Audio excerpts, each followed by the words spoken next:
Hello and welcome to yet another video. This is the 11th episode in which, rather than Hinata's father, a young Uzumaki Naruto foils Kumo's kidnapping attempt. However, he receives a severe wound in the process, jeopardizing his shinobi career. That is, if not for a certain fox stepping in and offering Naruto the Hokage to be a reward for his heroism. Witness Naruto's newfound power and unique perspective. This story comes from Story Seeker 7. Make certain to support him, her. Please like and subscribe to show your support. Let's get the show started. Hokage Tower, alright, just hold still like that. Now, smile. There was a click, then a flash. And done. Naruto let out a breath he had been holding. Can I relax now? He asked. The cameraman nodded. You can, he said.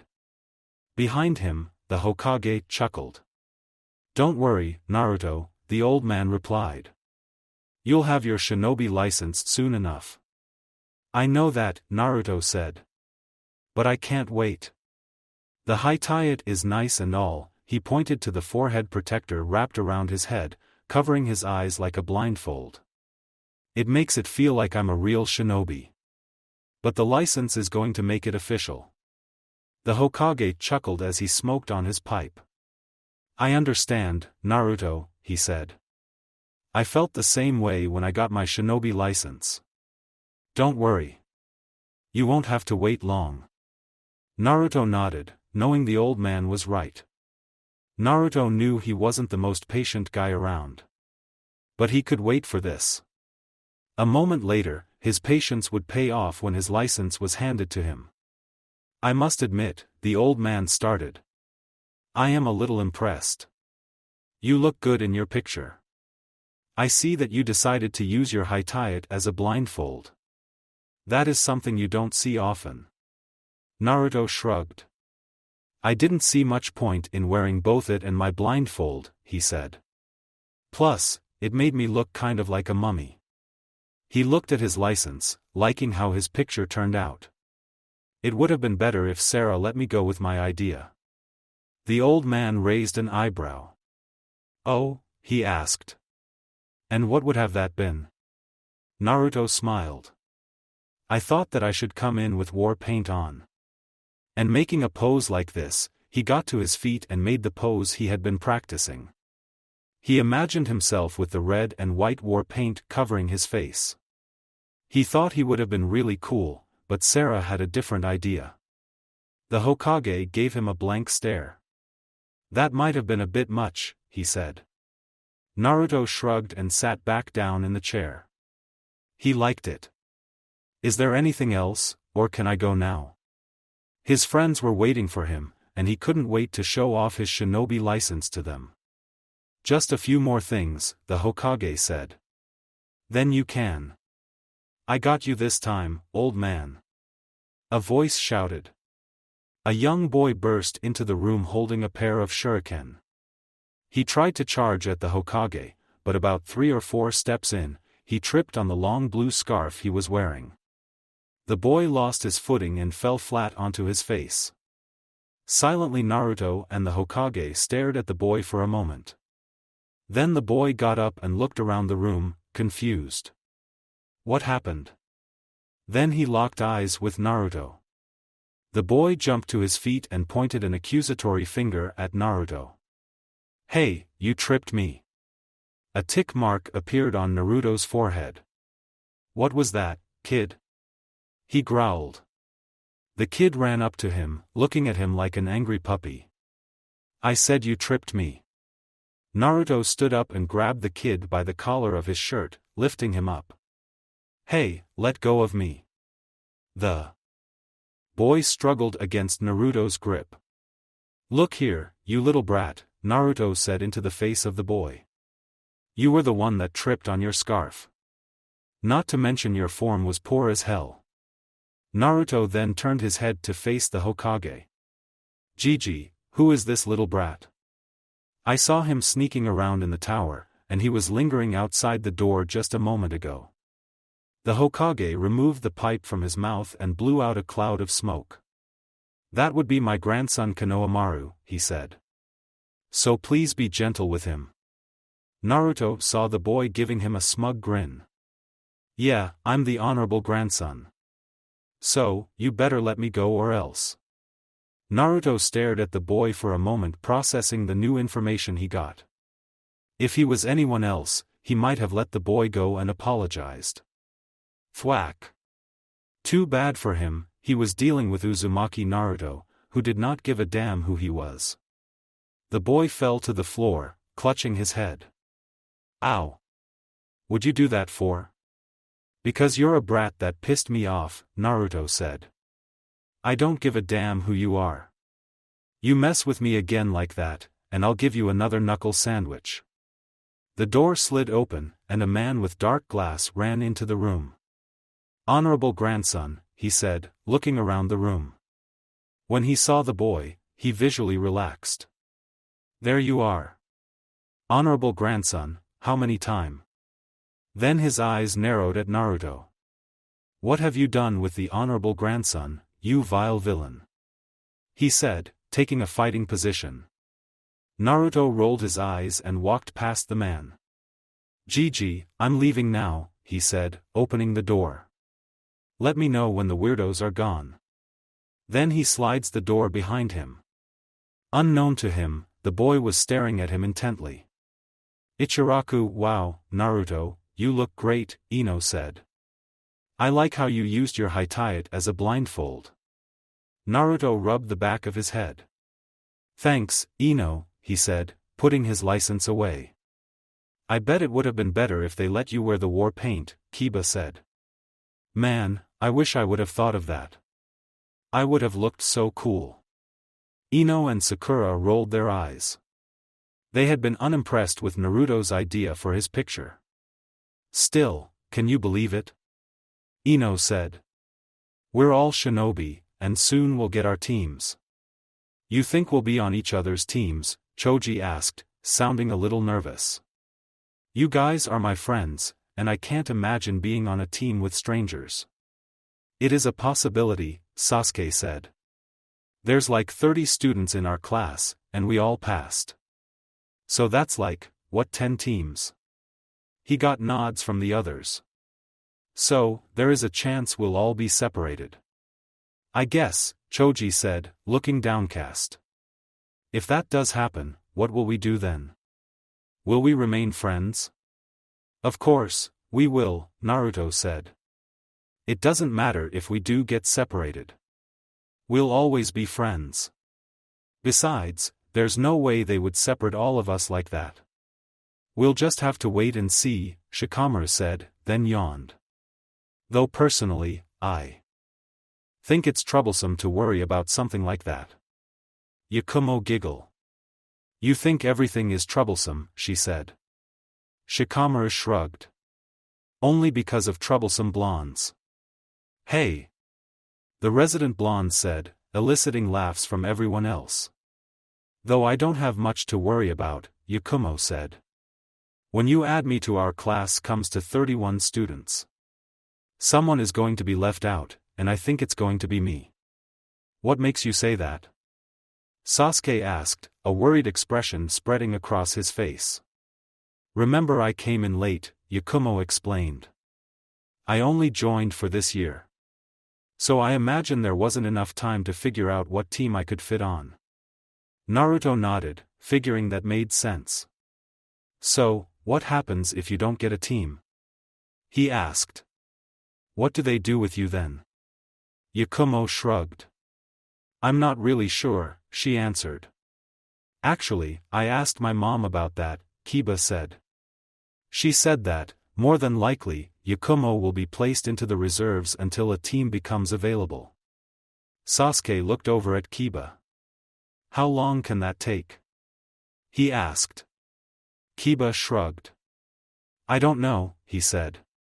Whenever a team gets an opening, I guess. It could be a day or a month. Yakumo nodded. Don't worry about me, guys, she said. I don't mind being left in the reserves for a little bit. It might even give me some more time to train. Sasuke put a hand on Yakumo's shoulder, causing the girl to blush. "Don't, Yakumo," he said with a smile. "I'm sure you'll get your own team soon enough." Yakumo smiled at Sasuke. "Thank you, Sasuke," she said. Naruto leaned on Kiba and whispered. "When do you think they'll notice their feelings for each other?" Kiba stared at him for a second. "Pot meet kettle," he said, getting a confused grunt from Naruto. Kiba shook his head and waved it off. "Never mind," then looked behind him. Speaking of noticing things. Naruto turned his head over to what Kiba was looking at. The others do the same, focusing their attention on the square-shaped rock behind them. That had holes in the front. "Yeah, that thing has been following me around ever since I left the Hokage tower," Naruto said. He slid off the stool and walked up to the rock. "Hey, kid, when are you going to come out?" he said with a kick to the rock. "Just what I would expect from my greatest rival," a voice came from the rock. "Rival?" Naruto said before smoke started to come from the poor disguise. He took a step back, not wanting to get caught in whatever was going on. Which would be proven to be the wise move as the square-shaped box exploded into a cloud of smoke. "What in Kami's name," someone shouted, sounded like Ino. Everyone coughed as they breathed the smoke in, including the little brat responsible for it. As the smoke was blown away by the wind, Naruto saw the same kid he met in the tower sitting on the ground, coughing into his hands. "I think I might have overdone it with the smoke bombs," he muttered in a raspy voice. "You think?" Naruto deadpanned. The boy looked up at Naruto, recognition quickly flashing across his face. He jumped onto his feet and held his hands out in a poor taijutsu form. "I'm not surprised you saw through my disguise," he said. "You are, after all, my rival." Okay, now Naruto was really confused. "Naruto," Sasuke said.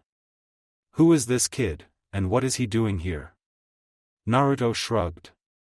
"I don't know," Naruto said. "Just some kid that I ran into the room while I was getting my license." He tried to, Naruto made some air quotes. "Assassinate the Hokage." Like that was going to happen. "Wait," Sakura said, walking up to the boy. "Isn't this the honorable grandson? Konohamaru, right?" Naruto saw the boy frowned. "Yeah, that's him," he said. He explained his encounter with the boy. Sakura was looking at him in worry, while the others had amused expressions on their faces. "Naruto, you can't just hit the honorable grandson like that," Sakura said. "You could get into trouble for that." Naruto shrugged. "Like I said. I don't care who or what he is," he said.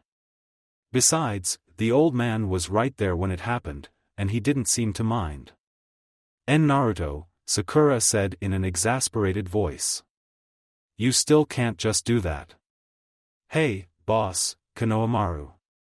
Who's this girl? Is she your girlfriend or something?" "What, no." Sakura sputtered. "Yeah," Naruto said, taken aback by Konohamaru's statement. "She's just a friend." "Oh good," Konohamaru said. "Because you can do a lot better than washboard here." Poor choice of words. Konohamaru turned around when he felt an oppressive aura. Then paled when he saw Sakura glaring daggers at him. It was only through the combined efforts of Naruto, Sasuke, Ino, and Hinata that kept the boy from having an early meeting with the Shinigami. "So, what are you doing here?" Naruto asked Konohamaru. He and the other guys had taken the boy down the street while the girls tried to calm Sakura down. "Why have you been following me around?" "Simple," Konohamaru said. "I want you to teach me everything you know." Naruto looked at the boy questioningly. "What?" he said. "Why?" Konohamaru smiled. "So, I can beat the old man and become Hokage," he said. Naruto raised an eyebrow. Why did this boy want to beat his grandfather and become Hokage? What makes you think I can beat the old man? Naruto asked. And what makes you think I'll teach you how? Because you already have, the boy said, causing the other boys to look at Naruto. You did? Kiba asked, how? Konohamaru nodded. He did, the old man said so himself, the boy said. Naruto had an idea of where this was going. He said he used some super powerful and forbidden jutsu. Sasuke frowned. A super powerful and forbidden jutsu? Sasuke repeated as he crossed his arms. Then his eyes widened. Don't tell me, he turned to face Naruto, an action that was mirrored by Shikamaru. Both boys stared at him with narrowed eyes. Meanwhile, Kiba's face had turned a shade of red. Naruto chuckled nervously and scratched the back of his head. Okay, so, he asked, hoping to find a way off the topic. What even makes you think I'll teach you? For a moment, Konohamaru looked nervous but quickly replaced the expression with a determined look. Because you have to, the boy said. In Naruto's opinion, that wasn't a very good reason, but then again, what else would he expect from a little kid? I have to get stronger than the old man as fast as possible. Naruto had a thoughtful expression on his face. So, you're just looking for a shortcut to being powerful, Naruto said. Okay then. Why do you want to become the Hokage? Shikamaru asked. Seems so troublesome, so why bother? Konohamaru's cheeks turned red, and he turned his head away. That's none of your business, he said. Then he looked back at Naruto. So, are you going to teach me? It didn't take Naruto long to decide. All right, he said. I'll consider it. Konohamaru smiled and ran up to Naruto. He gave him a deep bow. Thank you, he said. Thank you, I promise you won't regret this, boss. Naruto arched an eyebrow.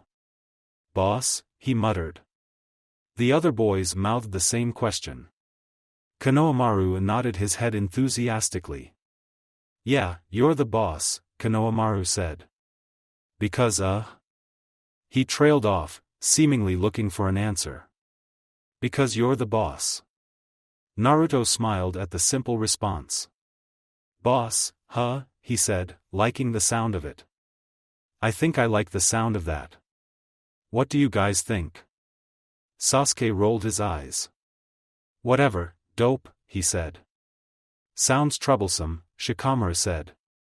Just don't let it go to your head, Kiba warned. Trust me, he will, a certain nine-tailed fox said. Who asked you? Naruto shot back. And he can't even hear you. Getting no response other than a snort, Naruto turned his attention back to Konohamaru. All right then, you can call me boss, he said, getting an excited yelp from the boy. But I'm afraid I can't teach you anything for today. He then added. Konohamaru stopped his little celebration and looked at Naruto with an incredulous expression. What? Why can't you teach me? He asked. Didn't you hear what I said? I have to get stronger than the old man as fast as possible. Naruto waved the boy off. Don't worry, I'll teach you, he said. But I want to spend the day hanging out with my friends. He gestured to the guys and the girls who were now walking up to them. Sakura shot the boy a heated glare for a second. Pretty soon, we'll all be given our team assignments. So this might be the last time we get to hang out like this for a while. Konohamaru looked downcasted as he seemed to understand what Naruto was saying. Oh, okay, he said. I understand. He turned around and started to walk away. Naruto frowned as he felt something tug at his heart. He had seen that expression and body language before. Konohamaru, he called after the boy stopped and looked back at Naruto. What? Naruto looked between his friends, getting nods from the guys. While getting questioning looks from the girls, he silently mouthed he would explain later. Would you like to hang out with us? He asked the boy. Konohamaru looked at him for a moment. Hang out with you? he asked carefully. Naruto nodded with a grin. Yeah, me and guys are going to spend the day together, he said. While girls go off and do whatever girls like to do. Girl stuff, I guess. He felt the glare from Ino and Sakura before he saw them. Anyways, the guys and I are just going to hang out. You want to come? At the uncertain look he got from the boy, Naruto decided to add a little extra incentive. Who knows, maybe you'll learn something that'll help you. That got him an answer fast. I'll come, Konohamaru said, running back up to Naruto. But you had better teach me something and not waste my time. He pointed a finger at Naruto. Or else I'll make you regret it. Naruto smiled. It's a deal then, he said, taking the boy's hand and shaking it. Today was going to be an interesting one. Ino clapped her hands together. All right then, she said. Before we split up for the day. Would you big strong be? Ino trailed off at seeing the empty space the guys occupied. Ois, help us with the shopping. Oh, come on. Meanwhile, several blocks away, the boys laughed and bent on their knees. Looks like we got away in record time, Naruto said. It was funny seeing Ino stomping her foot down and shouting at them. Yeah, we just save ourselves from a fate worse than death, Kiba said. Konohamaru looked between the group of boys with a look of bewilderment. What just happened? He asked. Why did we run when the blonde-haired girl was about to ask us something? Naruto smiled and patted the boy's head. Trust me, we just got out of something that not even Madara and Hashirama together could survive. The boy still looked a bit confused but nodded his head anyway. Consider this a free lesson. If a girl asks you to help her with shopping, try to find a way out of it. Trust me, you do not want to experience that. Konohamaru nodded again. If you say so, boss, he says. Naruto grinned. Then let's get going, he said to the others. The sun is still, and time's wasting. Unknown to all but one of them, a figure was watching them from the shadows. Ino was still grumbling even as the group of girls left the shop with bags full of new clothes. Hinata thought it was funny that Ino was still upset that the boys were so quick to get out of shopping. Inakan, Hinata began. Are you still upset that the boys didn't come with us? Ino huffed and put her hands on her hips. Her bags jostling against her. Of course, I am, she said. Just look at all these bags. She held her arms out, showing they were both covered with bags. Sakura was the same way, while Hinata and Yakumo bags were limited to one arm. A young lady shouldn't have to carry her own stuff. If there had been any proper gentleman among them, they would have come with us and helped us to carry our stuff. In other words, they would have been their pack mule. Hinata giggles at Ino's antics. I don't think that would have been very fun for them, she said. Ino rolled her eyes. Oh, please, a man's purpose should be to serve their lady, she said. Those boys should have been honored to come with us. Honestly, boys are so annoying. Now it was Hinata's turn to roll her eyes. Ino, she said. Yakumo giggle. I'm not sure if I subscribe to your idea of men, she said. But I admit it is kind of fun dragging them around from one shop to another. Seeing them slowly become mindless zombies as they are forced to carry more stuff. It's oddly refreshing. Ino smiled at the Kurama girl. See? She gets it, she said. The boys were being selfish.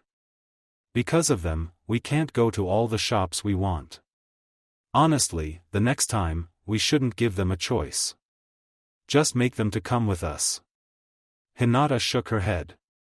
I don't think they would like that very much, she said, getting a nod from Yakumo. It does sound a little excessive on our end, Sakura said. We shouldn't force them to do anything. Ino whips her hair around with a scoff. Who said anything about forcing them? She said. All we have to do is put a bit of our feminine charm, and they'll be putty in our hands. Kiba should be the easiest.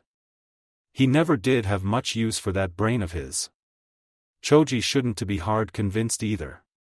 Normally, he's such a sweet boy. Hinata nodded, agreeing with the Yamanaka girl. But what about Naruto and Sasuke? She pointed out. I don't think any kind of feminine charm will work on them. Again, Ino rolled her eyes. Oh please, she said, giving Hinata a suggestive smile. The only reason none of our charms work on him is because you have him wrapped around your finger. Now Hinata was blushing. Ino, she said. I don't have him wrap air around my finger. She turned redder at hearing her stutter. She thought she finally got control of that. Ino's smile grew. Don't deny it, Hinata, she said. We all know how you look at him. Hinata looked away. I can't blame you, though. Naruto is cute. He is nice and sweet most of the time. And so, as long you're not the target of his pranks, he's got a great sense of humor. He's like a little ball of sunshine. Trust me, there are times when I want a piece of that. Hinata felt her heart jump. She had to remind herself that Ino was just kidding and meant nothing by it.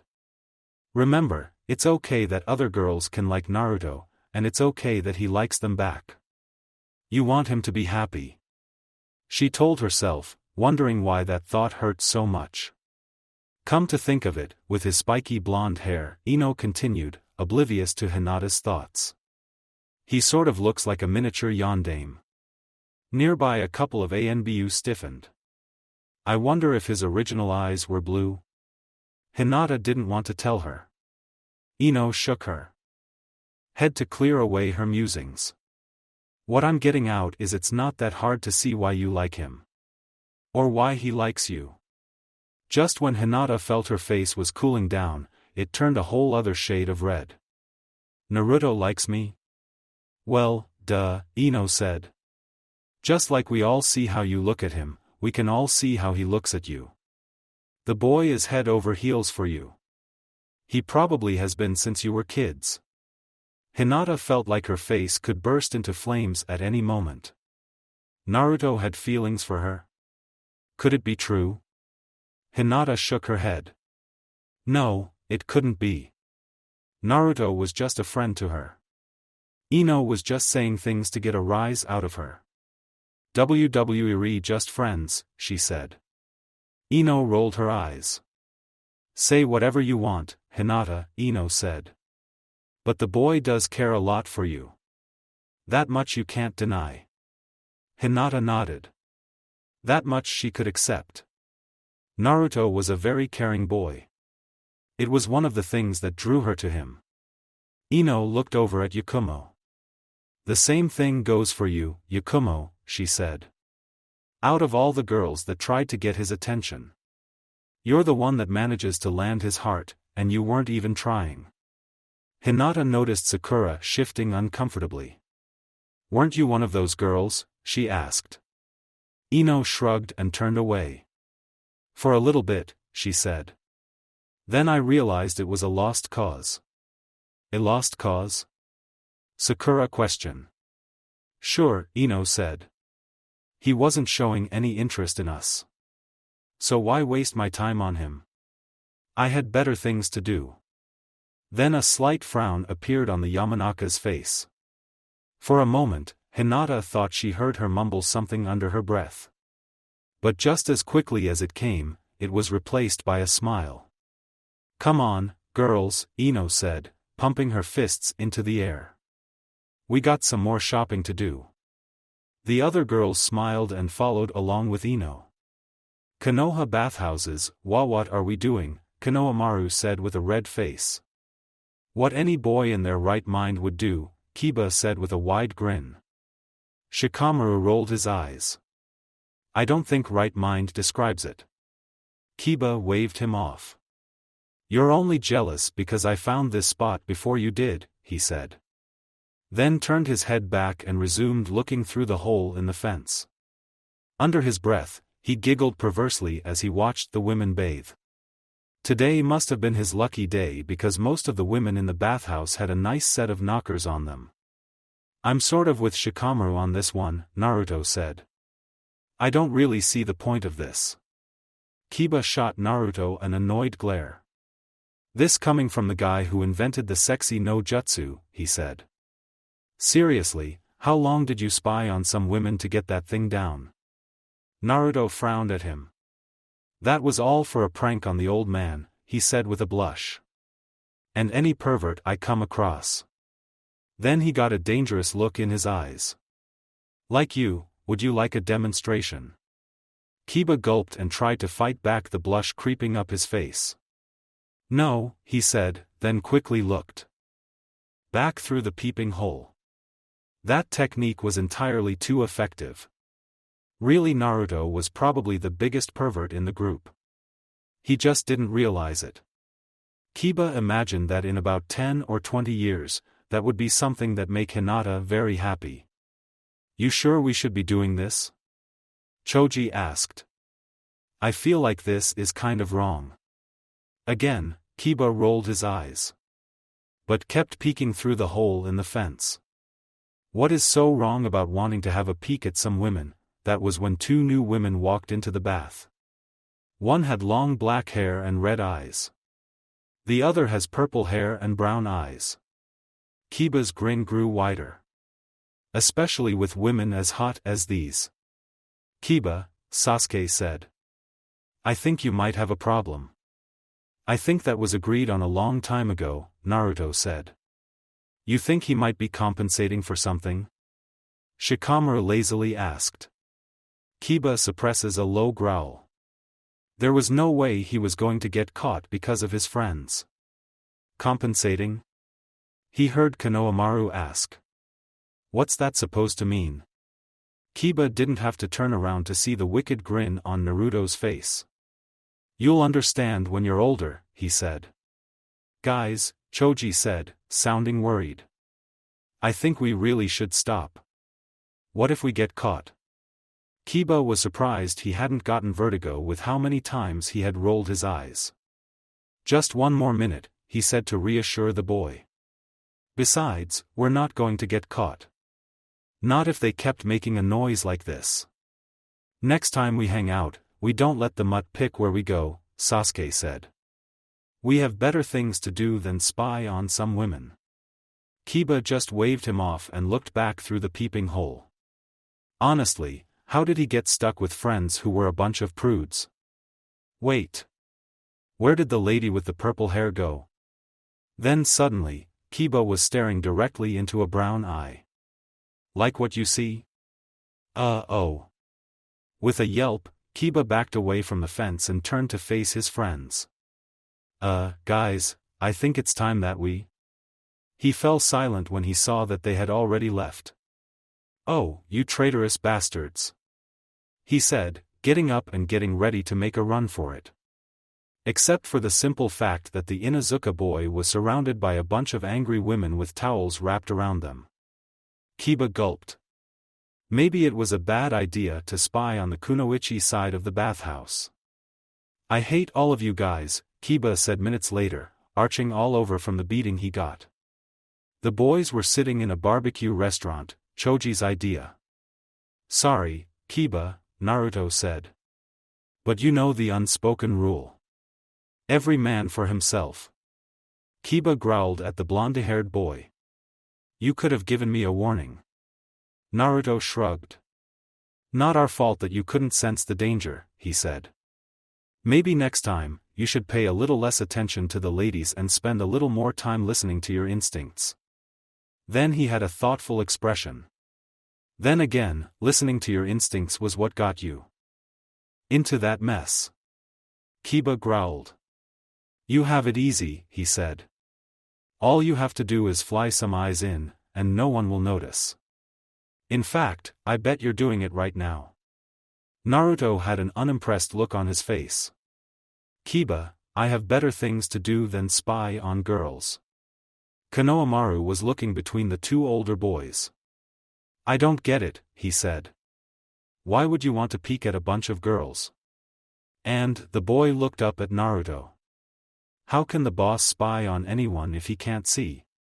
Kiba looked at the younger boy in surprise. Why wouldn't you want to peek at girls? He asked. Don't you like them? Konohamaru reeled back in disgust. What? He said with a wrinkled nose. No, girls are yucky. Why would I like them? Kiba raised an eyebrow at the boy. He looked at his friends and saw a devious smile on Naruto's face.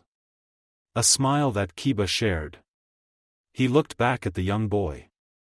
Okay, so you don't like girls, he said. Nothing wrong with that. Konohamaru crossed his arms and nodded. Yeah, he said with a smile. Not every guy has to like girls, Naruto said with a grin. Konohamaru kept nodding. That's right, he agreed. I don't get why everyone insists that one day I'll settle down with a fine young lady. Whatever that means. Kiba and Naruto shared a glance and nodded. It was time to wrap this up. Of course, you don't have to do that, Kiba said. After all, there's nothing wrong with liking other boys. Konohamaru nodded. Yeah, there's nothing wrong. Wait, what? The boy turned red face and shot Kiba a glare. What? Kiba said with a wide grin. I just said there's nothing wrong with liking other boys. Konohamaru was sputtering now. But I don't like boys, he said. Not like that. Kiba looked at Konohamaru and acted confused. But you said that you don't like girls, he pointed out. So that only leaves the guys. Right, Naruto? Naruto nodded. That's right, he agreed. Boss, Konohamaru whined. Kiba started to rub his chin like a thought occurred to him. Now that I think about it, he said. Maybe, the real reason he was following you around today was that he has a crush on you. Konohamaru's eyes widened, and his face went through 3 shades of red. What? No. He looked over at Naruto, who was barely holding back his laughter. I swear, boss, it's nothing like that. Now Naruto couldn't contain his laughter anymore. It's okay, Konohamaru, he said between chuckles. We're just pulling your leg. Kiba nodded as he laughed. We just wanted to get a rise out of you, he explained. Seriously, you should have seen the look on your face. Konohamaru crosses his arms. It wasn't funny, he said with a pout. The others at the table let out small chuckles. Kiba got control of his laughter and spoke to the boy. But seriously, there's nothing wrong with not liking girls now. But trust me, in a few years, they will be all you think about. Or not. Like Kiba said, there really was nothing wrong with liking other guys. Naruto rolled his eyes. Kiba, he's not going to be like you, he said. Sure, the old man is a pervert. Back in his office, said old man, almost sneezed into his book. But that doesn't mean he'll turn out like him. Naruto finished. Then he turned his attention back to Konohamaru, who was still pouting in his seat. Konohamaru, don't be like. We were just having some fun. The boy's pout faded away. Just don't do it again, he said.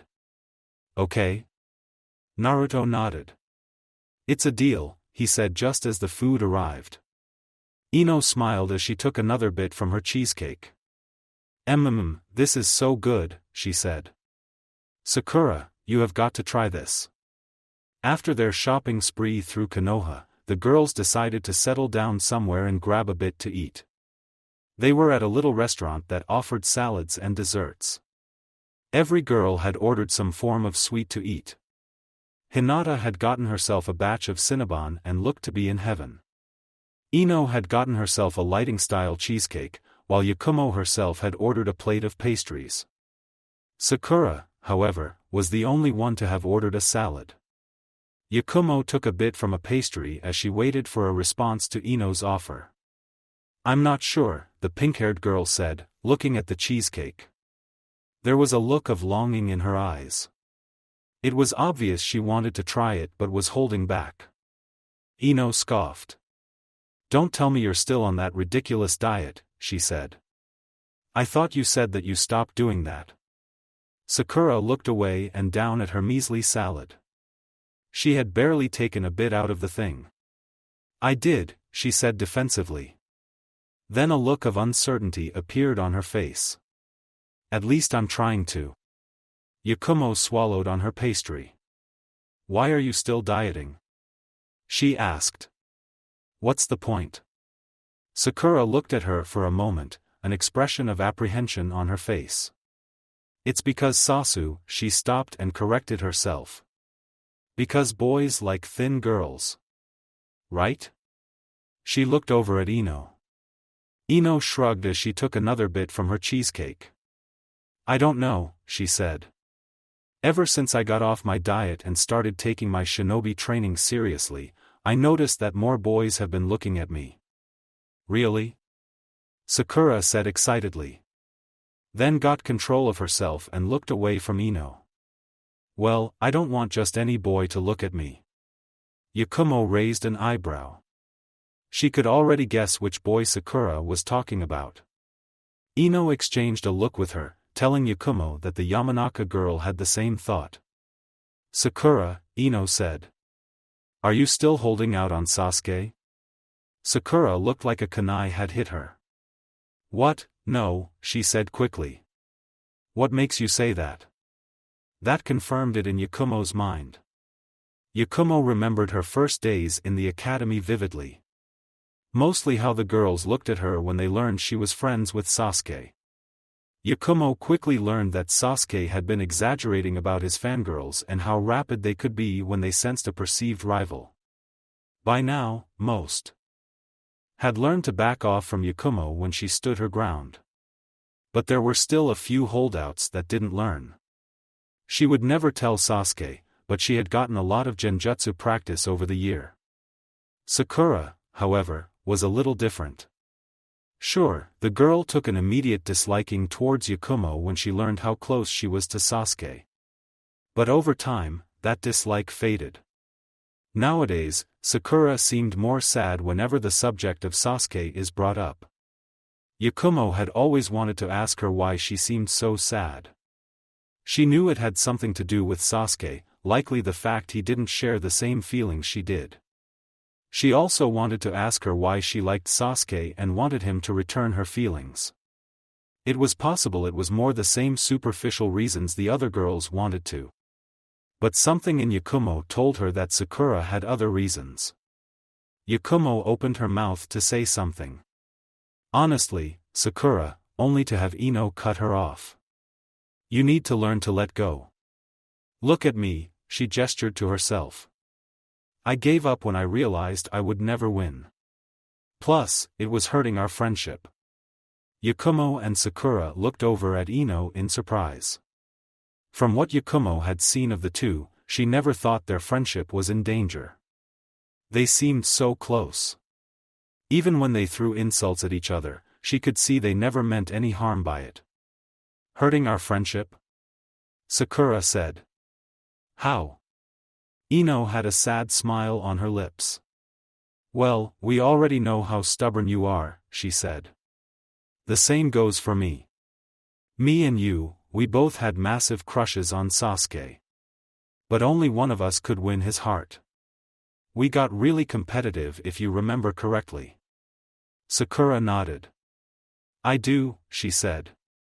"I wanted to beat you so badly, and you wanted to do the same. It was a shock when you said that you wouldn't pursue Sasuke anymore. I thought it was a trick." Ino nodded. "Yeah, but it wasn't," she said, getting a nod from Sakura. "I realized that if we both kept pursuing Sasuke, our friendship would have to end. I decided then that he wasn't worth it and that our friendship was more valuable." "Two didn't know," Sakura said. "I didn't realize how much it was tearing us apart." Ino leaned back into her chair, her cheesecake forgotten. "To be truthful, I didn't figure it out at first myself. Not without a little help." Now Yakumo was intrigued. You had a little help figuring it out? She spoke. From whom? Ino looked at Hinata. Hinata's eyes widened, and she pointed to herself. Me? Ino chuckled and shook her head. No, she said. From your special someone. Naruto? Hinata said, surprised. Then clamped her hand over her mouth. Hinata's face turned beet red. Ino nodded. That's the one, she said. He helped me figure it out. It was during one of our little play dates our parents liked to arrange so much. He must have noticed how the competition for Sasuke was affecting our relationship. We all did, Hinata added. Ino shrugged her shoulders. It wasn't obvious. To us, she said. Anyway, at some point, I guess I must have left to do something. Imagine my surprise when I saw that Naruto was following me. I guess he was the only one who had the guts to confront me about what was going on between you and me. She looked at Sakura. We talked for a little bit until finally, he asked me a question that would have me tossing and turning all that night. Yakumo looked on at Ino in anticipation. What did he ask you? If Sasuke was really worth ruining my friendship with Sakura, she said. He pointed out how our efforts to get Sasuke's attention affected our relationship, among other things. How at first, Sakura and I were the best of friends. And now we were ready to tear each other's throats out. Ino smiled and leaned onto the table. I had a lot to think about that night, and I realized a couple of things. First, Naruto was right, our competition was hurting our friendship, and it was even hurting my other relationships. Which led me to my second conclusion. Which was? Sakura asked slowly. Ino smiled. That no boy, she began, not even Sasuke was worth destroying our friendship. My friendship with you, Sakura, was too important. Even if one of us did manage to get his heart, and that is a big if. She gave Yakumo a sideways glance. It would have been at the cost of our friendship. We would have never been able to hang out again. Never would have been able to gossip. Never would have been able to go out shopping together. And so many other things. I didn't want to lose that. Ino, Sakura said. I didn't know that you felt that way. Yakumo and Hinata looked at each other surprised at what they were hearing. Somehow Yakumo felt that she was intruding on something that should have been between Sakura and Ino. Judging by the look on Hinata's face, she felt the same way. Both girls nodded at each other and looked back at Ino and Sakura. Ino and Sakura, Hinata said, getting both girls' attention. It seems like the two of you have a lot to talk about. We could leave and give you some privacy if you want. Yeah, Yakumo said with a nod. We don't mind. We can always meet back up later. Ino and Sakura looked at each, seemingly holding a silent conversation. Don't worry about us girls, Ino said, looking back at them. Sakura and I do have a lot to talk about. But that can come later. Sakura nodded. Yeah, this is supposed to be a day for us girls. Not just me and Inapig here. Ino shot Sakura a glare. Forehead is right, she said, getting a glare from Sakura. She and I can discuss things later. But right now, it's time to hang out and have fun. Yakumo let a sigh of relief and smiled. If you say so, she said. Hinata? Hinata nodded. It's fine by me, she said. Ino looked at Sakura. We'll talk later, she said. Hopefully, clear some things up between us. Sakura nodded. I would like that, she said. Ino nodded and let out a sigh. You know, it's kind of funny, she said. Looking at Hinata. If it weren't for Naruto, I would have broken off our friendship the next day. He came in at just the right time. Hinata smiled. He's more perceptive than people think, she said. Ino snorted. That he is, she said. Then let a groan that surprised everyone. Damn it, how is it that all the good ones are already taken? All the good ones? Yakumo repeated. You and Sasuke, Ino pointed out. Then there's you and Naruto, she looked at Hinata. You laid claim to that boy long before anyone realized what a prize he is. Hinata blushed and looked down at her plate of Cinnabons. WWE not like that, she said. Ino ignored her and went on with her tirade. As I was saying, all the good guys are already taken. What is there for me, or any other girl for that matter? Yakumo smiled. Don't worry, Ino, she said, reassuring the Yamanaka girl. I'm sure there's someone out there for you. One day the right guy will come by and sweep you off your feet. Ino gave her an appreciative look. Well, I hope it happens soon, she said.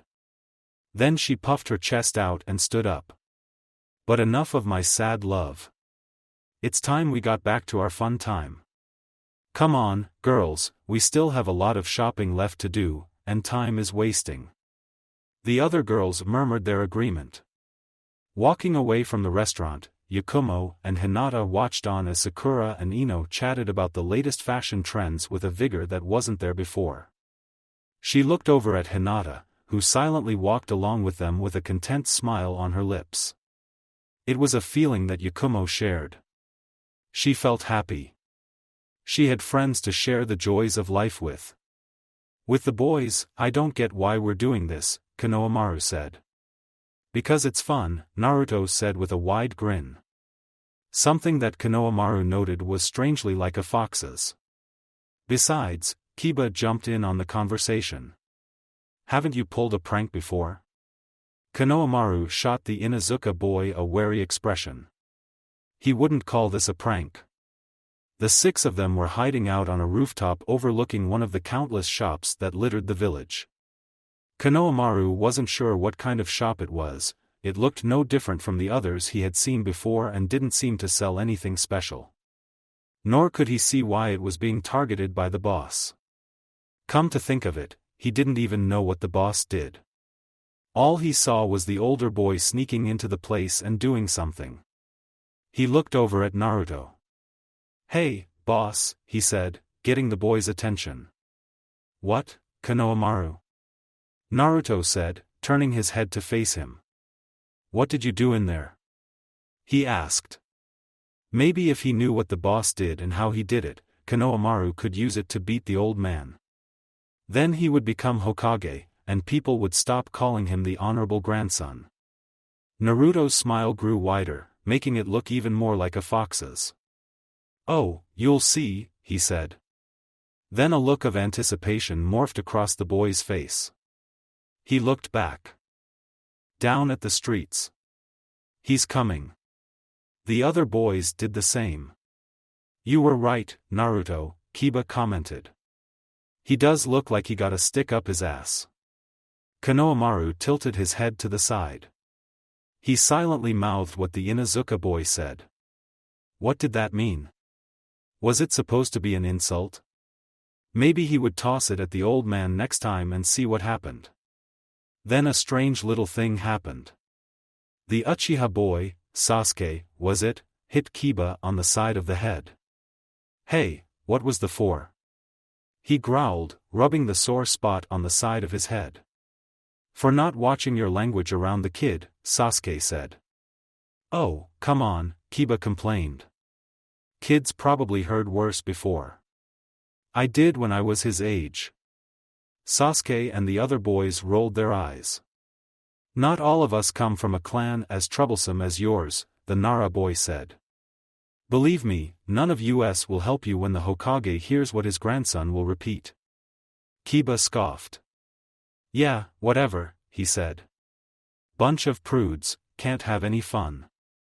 Just don't expect any help when you wake and see a very angry god of Shinobi standing over your bed. Sasuke commented. Naruto harshly shoo-shed them. Quiet, guys, he said. The fun is about to begin, and I don't want to miss a single moment of it. Briefly wondering how the boss would be able to see his prank unfold, seeing he was clearly blind, Konohamaru looked down at the shop as a man walked in. Moments later, he heard what sounded like something exploding, followed by a splattering noise and someone screaming. Moments later, the same man came running out of his store all red-faced, with his nostrils flaring. Well, Konohamaru imagined he would have been red-faced if it weren't for the layer of orange paint on his face. And chest and arms. Everything else below his chest was fine, but that didn't stop him from looking ridiculous. Several onlookers looked at him with mixtures of worry and surprise. More than a few passed along snide sniggers. Up on the rooftops, Naruto and the other boys were laughing, except for the Shikamaru, though he was smiling. Even Konohamaru couldn't hold back his laughter. He had never done anything like this, and it felt great. He had never had this much fun before. Usually, he was stuck at his clan's compound training or studying. When he did leave, he was usually followed by some old prune like Ebisu sensei. And always, people would bow to him and call him the honorable grandson. The only ones that didn't do that were his friends Moegi and Udon. But these boys were different. They didn't treat him like the honorable grandson. They didn't bow to him or praise him for coming from a prestigious clan like the Sarutobi. Most of all, they didn't compare him to his grandfather, the Sandaime Hokage. They treated him more like he was a little kid, and it felt nice. He briefly looks over at Naruto. "I don't give a damn who you are. You mess with me again like that, and I'll give you another knuckle sandwich." No one had ever talked to him like that before either. Too afraid that it would upset his grandfather, but Naruto didn't seem to care about that. His mind then went back to what his grandfather had said. "Hey, Gigi, who was that?" "Oh. That was Naruto. Don't mind his attitude. He's a good kid." "Is he a shinobi?" "Why yes. He just came out from the academy. But don't let that fool you. He's stronger than he looks. In fact, he even beat me once." "Really?" That was all Konohamaru needed to hear before he went after the boy that had the guts to hit him on the head. And his grandfather was right, Naruto was super stronger. He even saw through his clever disguise, and that was while he was blindfolded. He decided then and there that he would learn from Naruto. He was getting nowhere with Ebisu sensei and his shortcuts. If he could learn whatever Naruto used to beat the old man, he would be closer to becoming Hokage. He just had to be patient and wait for him and his friends to stop fooling around. Until then, he would at least try to enjoy his time with them. Suddenly the laughter ended as someone grabbed him by the collar of his shirt. Oh, got to go," the boss said in a hushed tone. Konohamaru didn't have enough time to get a response. He caught a glimpse of the angry shop owner shouting at them. Then his vision became a blur. But just as quickly, everything went back into focus. Konohamaru noticed they were still on the same rooftop, and he could still hear the shouts of the shop owner. He looked over to see what had stopped the boss and turned pale. It was one of the masked shinobi he would sometimes see around the village and around the old man. The boss laughed nervously. "Hey, Nekkaken," he said. "What are you doing here?" The woman with the cat mask and long purple hair looked down at them. "I was about to ask you the same thing, Naruto-kun," she said. "Oh, nothing too much," Naruto said. "Just hanging out with my friends and having a bit of fun." The woman snorted. More like getting into trouble. Then she seemed to notice Konohamaru's presence, who waved at her nervously. "And I see you managed to drag the honorable grandson into your mess." Konohamaru frowned at the mention of that name but made no reply. "I don't suppose you'll let us go?" The masked woman just stared at Naruto blankly. "I'll take that as a no," he said, letting go of Konohamaru. Behind him, Konohamaru heard the Nara boy mutter, "Troublesome." The boys would spend the better part of that day cleaning the shop. Except for Konohamaru, on the basis, he was the honorable grandson. As much that grated at his nerves, there were some perks to being the honorable grandson. Sometime later, with the sun starting its descent, the boys were lying around in one of the open areas of the park. They were participating in one of Shikamaru's favorite pastimes, the excitement that was cloud watching. "This is boring," Konohamaru said. "I thought you said this was fun." "It is," Shikamaru said with a serene smile, still looking up at the clouds. "But there's nothing to do," the young boy complained. "All we're doing is just watching clouds go by." Naruto heard Shikamaru mutter a soft, troublesome, before he responded to the boy's complaint. "That's what cloud watching is. It's in the name. Now stop being troublesome. Let me be in peace." "But it's so boring," Konohamaru whined. "Can't we do anything else?" "Boss, aren't you a little bored?" Naruto smiled and shrugged. Under normal circumstances, he would agree with the boy. Naruto didn't like to sit or lay doing nothing, which was what cloud watching was, no matter how Shikamaru liked to spin it. But strangely enough, it felt relaxing to Naruto to just lay on the ground and watch the clouds roll by. "Maybe," Naruto said. "But it is relaxing just to watch the clouds," he admitted. He saw Konohamaru's face scrunch up in thought. "I guess," he said. "But boss, how can you watch the clouds if you can't see?" Naruto quirked an eyebrow. Hadn't the kid noticed the eyeballs floating around them? "Give the little monkey some credit," Kurama commented. "Floating eyeballs are not something people see every day." Okay, Kurama did have a point there, and he never explained his Futogen to the kid. Most people around knew about his ability or never bothered to ask. So usually, he assumed that everyone knew. Naruto smiled, sensing a good chance for a prank. "What makes you think I'm blind?" he said, moving a pair of eyes over to the boy. Again, the boy's face scrunched up. "Because you're wearing a blindfold," he said. "Okay," Naruto said. "But that doesn't mean I can't see anything." Now Konohamaru looked annoyed. "Yes, it does," he said. "You can't see with a blindfold on." "You sure?" "Yes, I'm sure." Naruto was sure that Konohamaru's scream could be heard in Suna.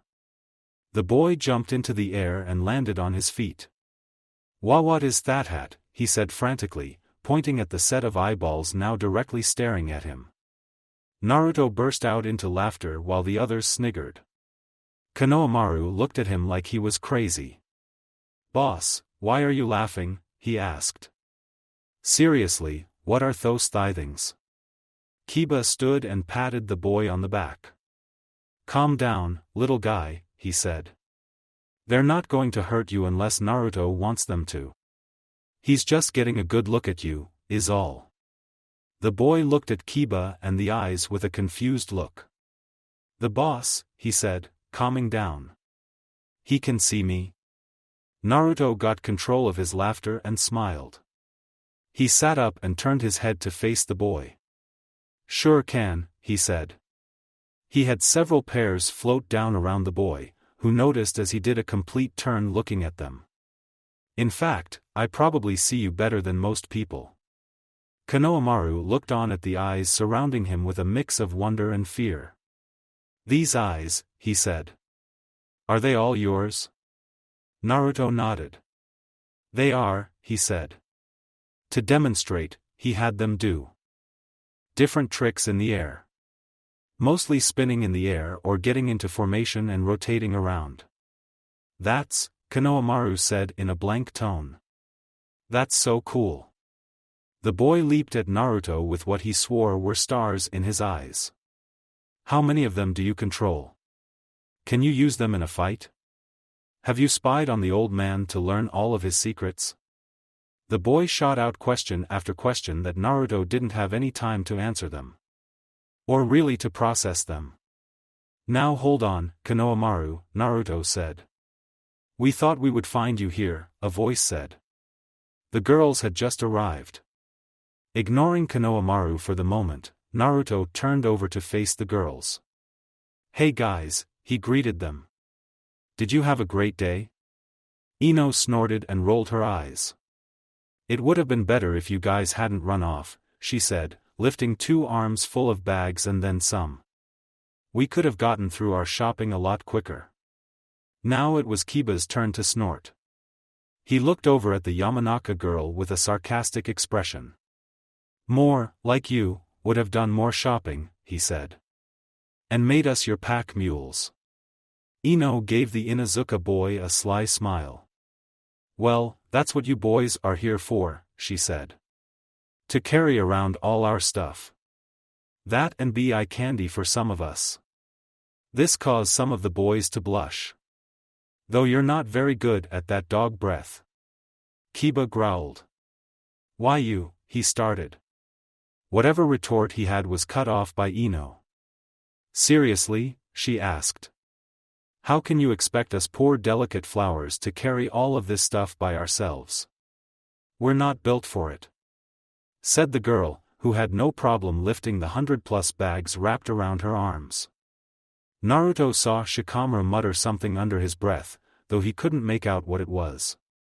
Ino, though, seemed to pick up on it somehow. What was that? She asked the lazy boy. Shikamaru rolled his eyes and let out a tired yawn. Nothing, he said, then added. Troublesome blonde. Ino sked and was about to say something when Sakura placed a hand on her shoulder. Be nice, Ino, she said with a smile. They're still boys, so you can't expect them to be gentlemen. Ino gave her friend a critical eye. After a moment, she let a sigh and crossed her arms. I guess you're right, Sakura, she said, giving the boys a mischievous eye. We have to wait a few more years before their brains start working properly. Although Kiba might take a little longer. Hey! Kiba growled out. Ino, Sakura warned. Ino snorted. All right, I'll behave, she said. Sakura smiled and nodded. She looked at Naruto. We had a great time, she said. Hinata walked up beside Sakura and Ino. While Yakumo went up to Sasuke and started a small conversation with him. How was your day, Naruto? Hinata said with a soft smile. Naruto smiled back at her. It was great, he said. We had lots of fun. Hinata giggled, which sounded nice in Naruto's ears. Let me guess, she said. You spent the whole day pranking people. Naruto put on his best innocent face. Something he had practiced with but never seemed to fool anyone. Maybe, he said. The girls in front of him rolled their eyes. Come to think of it, Ino said. There was this one shop owner that seemed a little on edge today. And I could have sworn I saw specks of orange on his face. Care to explain? Not without incriminating myself, Naruto commented. Ino sighed. You really need to get a better hobby, she said. Then she looked over at Konohamaru, who was looking between the group of friends. Naruto, please tell me you didn't drag the Hokage's grandson into your pranks. The Sandaime already has enough problems dealing with you. He doesn't need a mini-you walking around the place. Hey, Konohamaru shouted, pointing a finger at the girl. The boss is a great guy. Ino gave the boy a light-hearted chuckle. Think whatever you want, she said. Just try not to take too much after your boss. Otherwise, the village won't be standing for long. Konohamaru scowled and crossed his arms. Girls, he muttered under his breath. Ino giggled. Then a thought seemed to occur to her. Out of curiosity, she said. What was that scream we heard just before we got here? At that, Konohamaru's face turned red. Oh, that was just me pulling a prank on the little guy here, he said, gesturing to the red-faced boy. He thought I was blind, so I showed him otherwise. Ino sighed and rolled her eyes. Naruto, she said.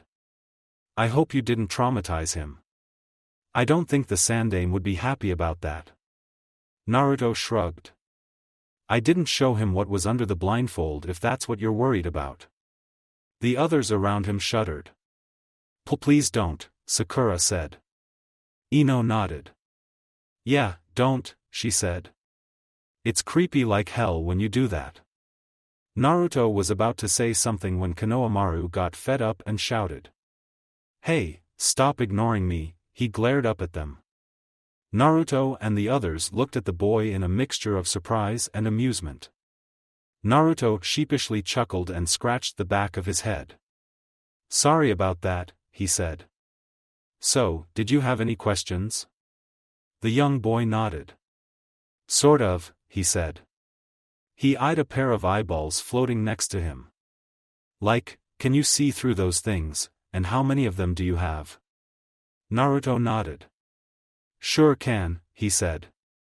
He and the others began to sit on the ground finding comfortable spots. Ino and Sakura laid their bags next to them. And my eyes don't even have to be near me for me to see. I can see everything here or something from across the village. I can even tell you what your grandfather is eating right now. Back at the Hokage Tower, Hiruzen was enjoying a plate of cake. Watching the crystal ball, he raised an eyebrow and looked around the room. Then shrugged and resumed eating and watching the events unfold. Back with Naruto and friends. As for how many I have, Naruto placed a finger on his lips, trying to remember how many pairs he had. Honestly, he didn't know, and Konoha gave him a fair supply of eyes, so it made it hard to keep up with. I don't really know, he admitted. I'll have to count them and get back to you. But it should be clear that I am not as blind as you think I am. Konohamaru nodded with a blush forming around his cheeks. Sorry about that, boss, he said. I didn't mean to offend you. He scratched at his cheek. Naruto waved the boy off. Don't worry about it, he said. It wasn't the first time someone had made that assumption, and he knew it wouldn't be the last. You're a good kid. Sure, you can be a bit bratty. A bit? Sakura whispered lowly. Naruto ignored her, and Konohamaru took offense to his comment. But you're not a bad kid. Just a little lonely, I think, he said. You don't have many friends, do you?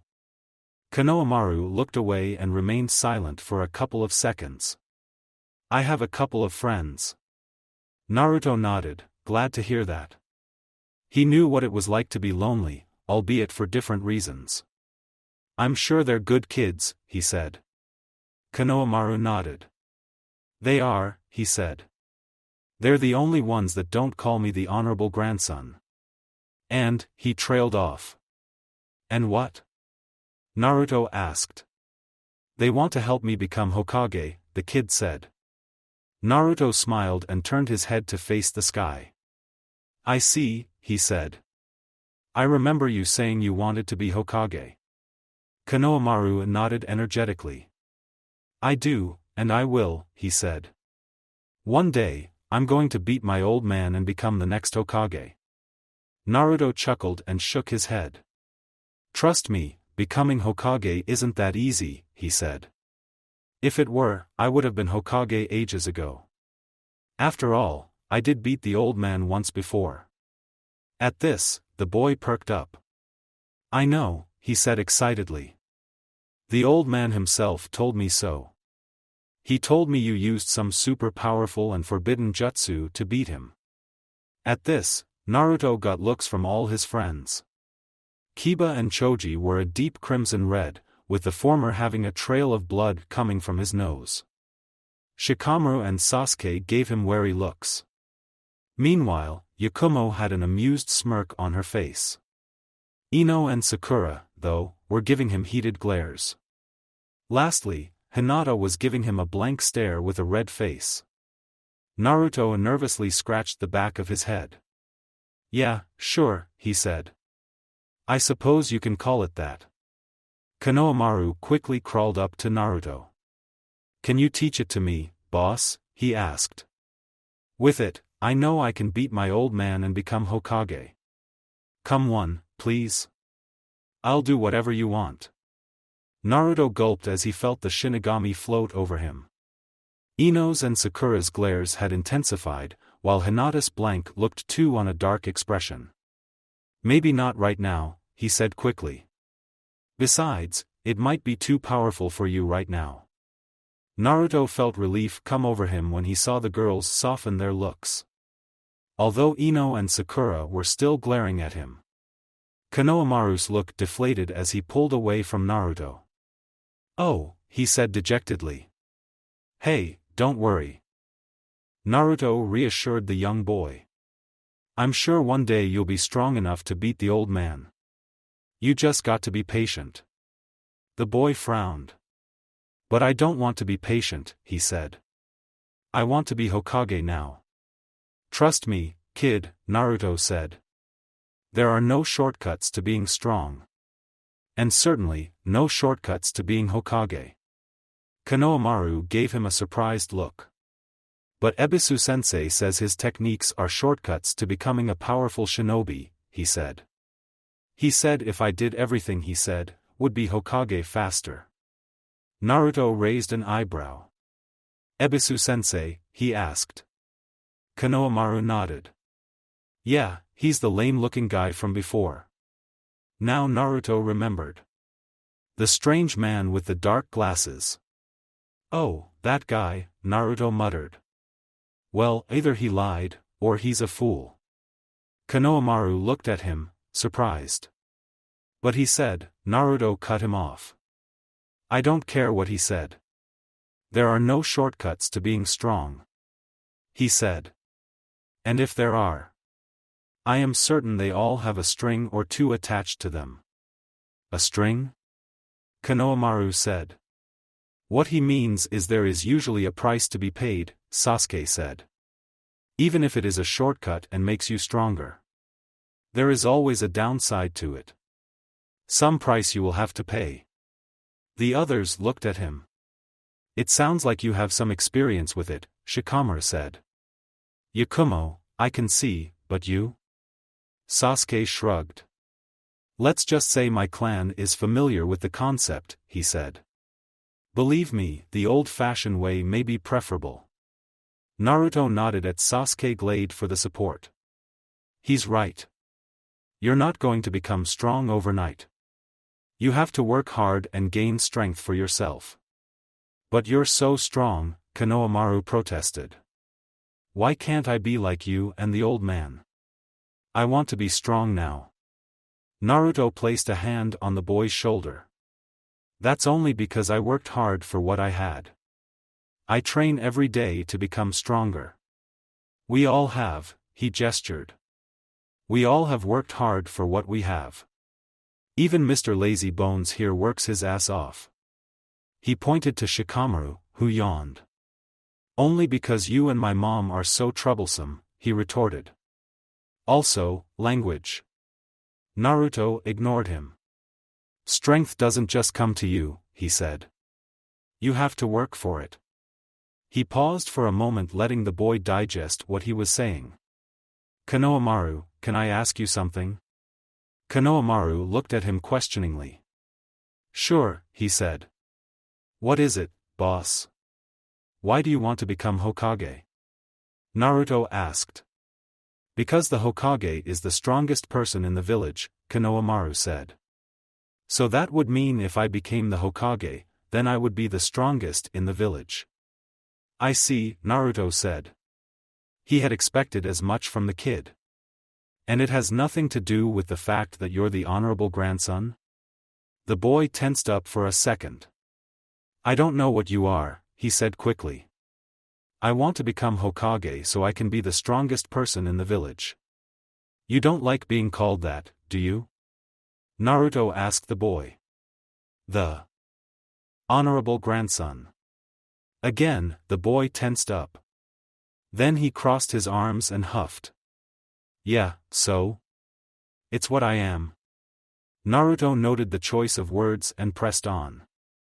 "It must be hard being called that. The honorable grandson, it sounds nice, doesn't it? The grandson of the Sandaime, the man feared across the elemental nations as the Kami no Shinobi. What title would be more fitting for the grandchild of a man like that? Konohamaru had a smile on his face, but it was wavering. Yeah, it is nice, he said. I'm the grandson of the strongest shinobi in the world. What could be cooler than that? True, Naruto said. Having the Sandaime as your grandfather must be a nice thing. But there is one problem with that. Konohamaru looked at him. What? He asked. Naruto turned his head to face the boy.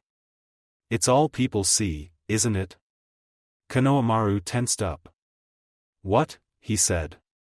The grandson of the Sandaime, Naruto said. That's all they see, don't they? They really don't see the boy, only the honorable grandson. Konohamaru remained silent as Naruto continued to speak. It sounds nice and all. The honorable grandson, it sounds like someone that deserves respect. But the trouble is, most people pay attention to the title, not the name it's attached to. Konohamaru looked down at the grass. I guess, he said. You have grown up all your life hearing how great your grandfather was, Naruto said. Regaled with tales of how powerful he is, how wise of man he is.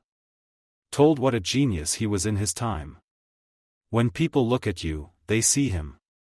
They see the next coming of the Kami no Shinobi, not a little boy named Konohamaru. The expectations you have must be hard to carry around all the time like that. Konohamaru frowned and glared at Naruto. So what? He said. What would you know about expectations? Naruto smiled. Trust me, I know what's it like, he said. I know what it's like to have others look at you and see something else. Granted, for me, it's for different reasons. His mind went to the cold stares he still received. To the whispers of that child and demon. It's not easy, Naruto said. Seeing people look at you like that. You want to tell them that you're there. That there is a person behind what they say if only they looked past it. You want to be noticed, but no matter what, that is all they see. Konohamaru's frown melted away as it gave way to awe. Yeah, he said. You're right. Naruto's smile grew at seeing he was making some headway with the boy. Some of the others here know what it is like, too, he gestured to his friends. I'm the son of Fugaku Uchiha, Sasuke said. And my brother is Itachi Uchiha. Konohamaru's eyes widened in recognition of the names. So, trust one know what's like to be compared to other family members and told I'll turn out like them one day. I'm the heiress to the Hyuga clan, Hinata said. But the elders think I'm unfit to lead the clan. They expect me to be stronger and more ruthless. They think I should be cold and uncaring to everyone around me. They don't like that I'm a kind, caring person. Now it was Yakumo's turn. My clan, the Kurama, has fallen in prestige, she said. For a while, it looked my clan would fall into obscurity. Then I came along, possessing the strongest abilities my clan had ever seen. I was expected to lead our clan back to greatness. All three were looking at Konohamaru. You see, Konohamaru, Naruto said. You're not the only one who has expectations on their shoulders. Konohamaru looked between the three. How do you handle them? He asked. How do you make people see you? We didn't let them carry us down, Sasuke said. They are not who we are. But we still shoulder them, Hinata added. Even if people start to see you. There will always be someone who only sees what they expect. But you can't let that carry you down. Yakumo nodded. You have to press on, she said. And keep showing them who you are. By remaining true to yourself. Naruto smiled. They all may have had different reasons, but they all knew what it was like to be faced with the expectation and prejudice of others. But they all overcame them with a little help. You can't let those expectations define who you are, Naruto said. Konohamaru, do you know what it means to be Hokage? What do you have to do to become the Hokage? What do you have to do when you do become Hokage? Konohamaru opened his mouth to answer the question. Then shut it as he realized he didn't have one. I don't know, he said. It just means I would be the strongest in the village, right? Naruto shook his head. Not completely, he said. Sure, you would be the strongest shinobi in the village. But do you know what that would mean? Konohamaru shook his head. No, he said, looking at Naruto, hanging on to every word he said. First off, Naruto said, standing up. Being Hokage doesn't make people acknowledge you. In fact, it's the other way around. You have to be acknowledged to even be considered to take the position. Konohamaru, you have to earn respect first, then take the title. Otherwise, it would be no better than being called the honorable grandson. Konohamaru frowned. Evidently not like what he was hearing. But everyone respects my grandfather, he said. Everyone looks up to him. Naruto nodded, not denying what the boy said. But that's because he's earned their respect, he said. He became Hokage through hard work with his own blood, sweat, and tears. He fought through all three of the Shinobi Great Wars and led the village through some of its darkest times. By the time he became the Hokage, he had earned the right to be called Hokage and later made it his own. Naruto faced his head to Konohamaru. Tell me, how many times have you heard people call your grandfather by his name? What? The boy asked, confused. Naruto pushed aside the streak of annoyance. He didn't like to repeat himself. I said, he said evenly. How often have you heard people refer to your old man by name? Do you even know it? Konoha looked down at the ground. Naruto gave the boy time to think. Never, he said after a moment. I don't think I ever heard people say my grandpa's name. Naruto nodded his head. When people think of him, they think of the Sandaime or the Kami no Shinobi. Both of them titles, like the honorable grandson. Naruto noticed how the boy stiffened up.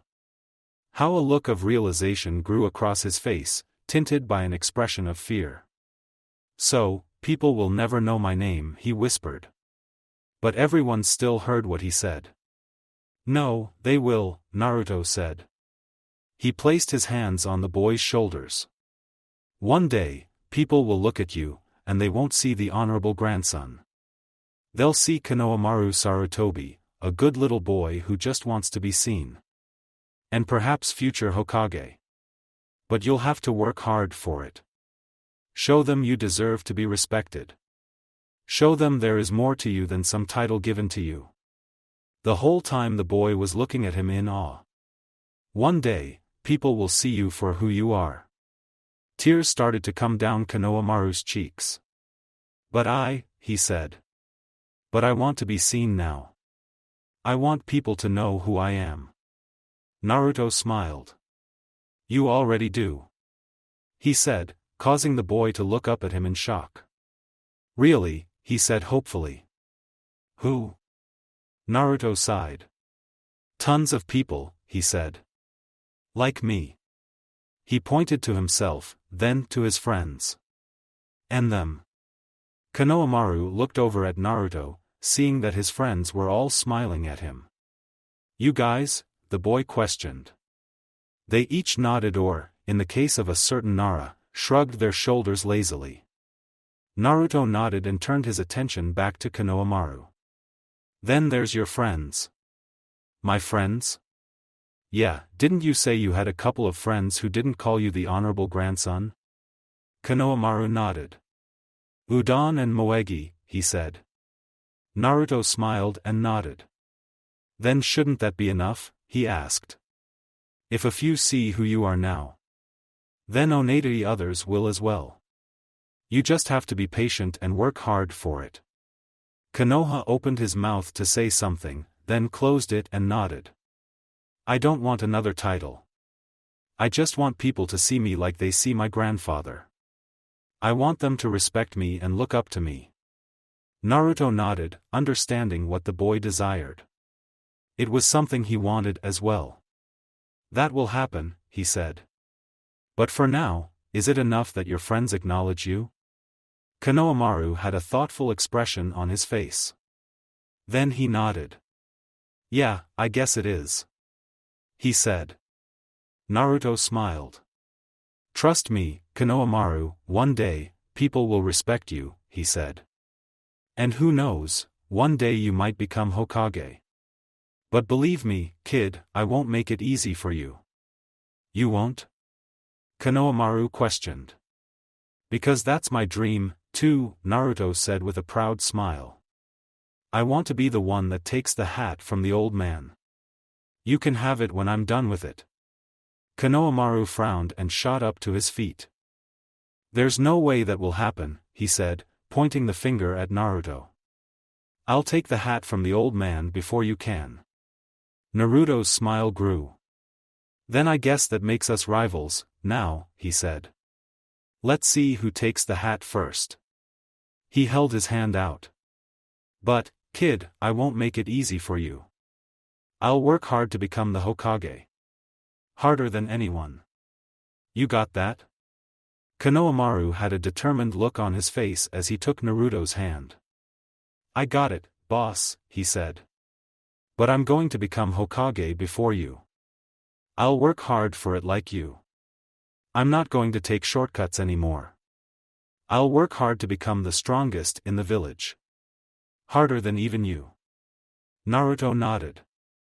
I'm looking forward to it, he said. Around them, Naruto's friends were enjoying the sight. Some with amused smiles like Kumo and Hinata. Others rolled their eyes but still smiled like Sasuke and Shikamaru. Ino sighed and raised her hands into the air. Oh, great, we got another one, she said, causing Sakura to giggle. Konohamaru's and Naruto's hands parted. Both boys sat back down on the ground and stared up at the clouds. The sky was starting to change colors now, telling all that the day was ending. Some light conversation passed as the group enjoyed the peace. Oh, boss, Konohamaru said, breaking the lull. You never told me what it meant to be Hokage. Naruto nodded, realizing he had forgotten about that. So, what does it mean? Naruto smiled as he began to tell the boy about what the old man had told him years ago. A short distance away, hidden in the shadows of the trees, Ebisu smiled. At the suggestion of the Hokage, he had tailed the Honorable Grand Konohamaru, as he followed the village's Jinchuriki. At first, he wasn't sure what sort of influence the boy would have over his young charge. He knew what the older boy contained, but he was not one of those who believed the boy was dangerous.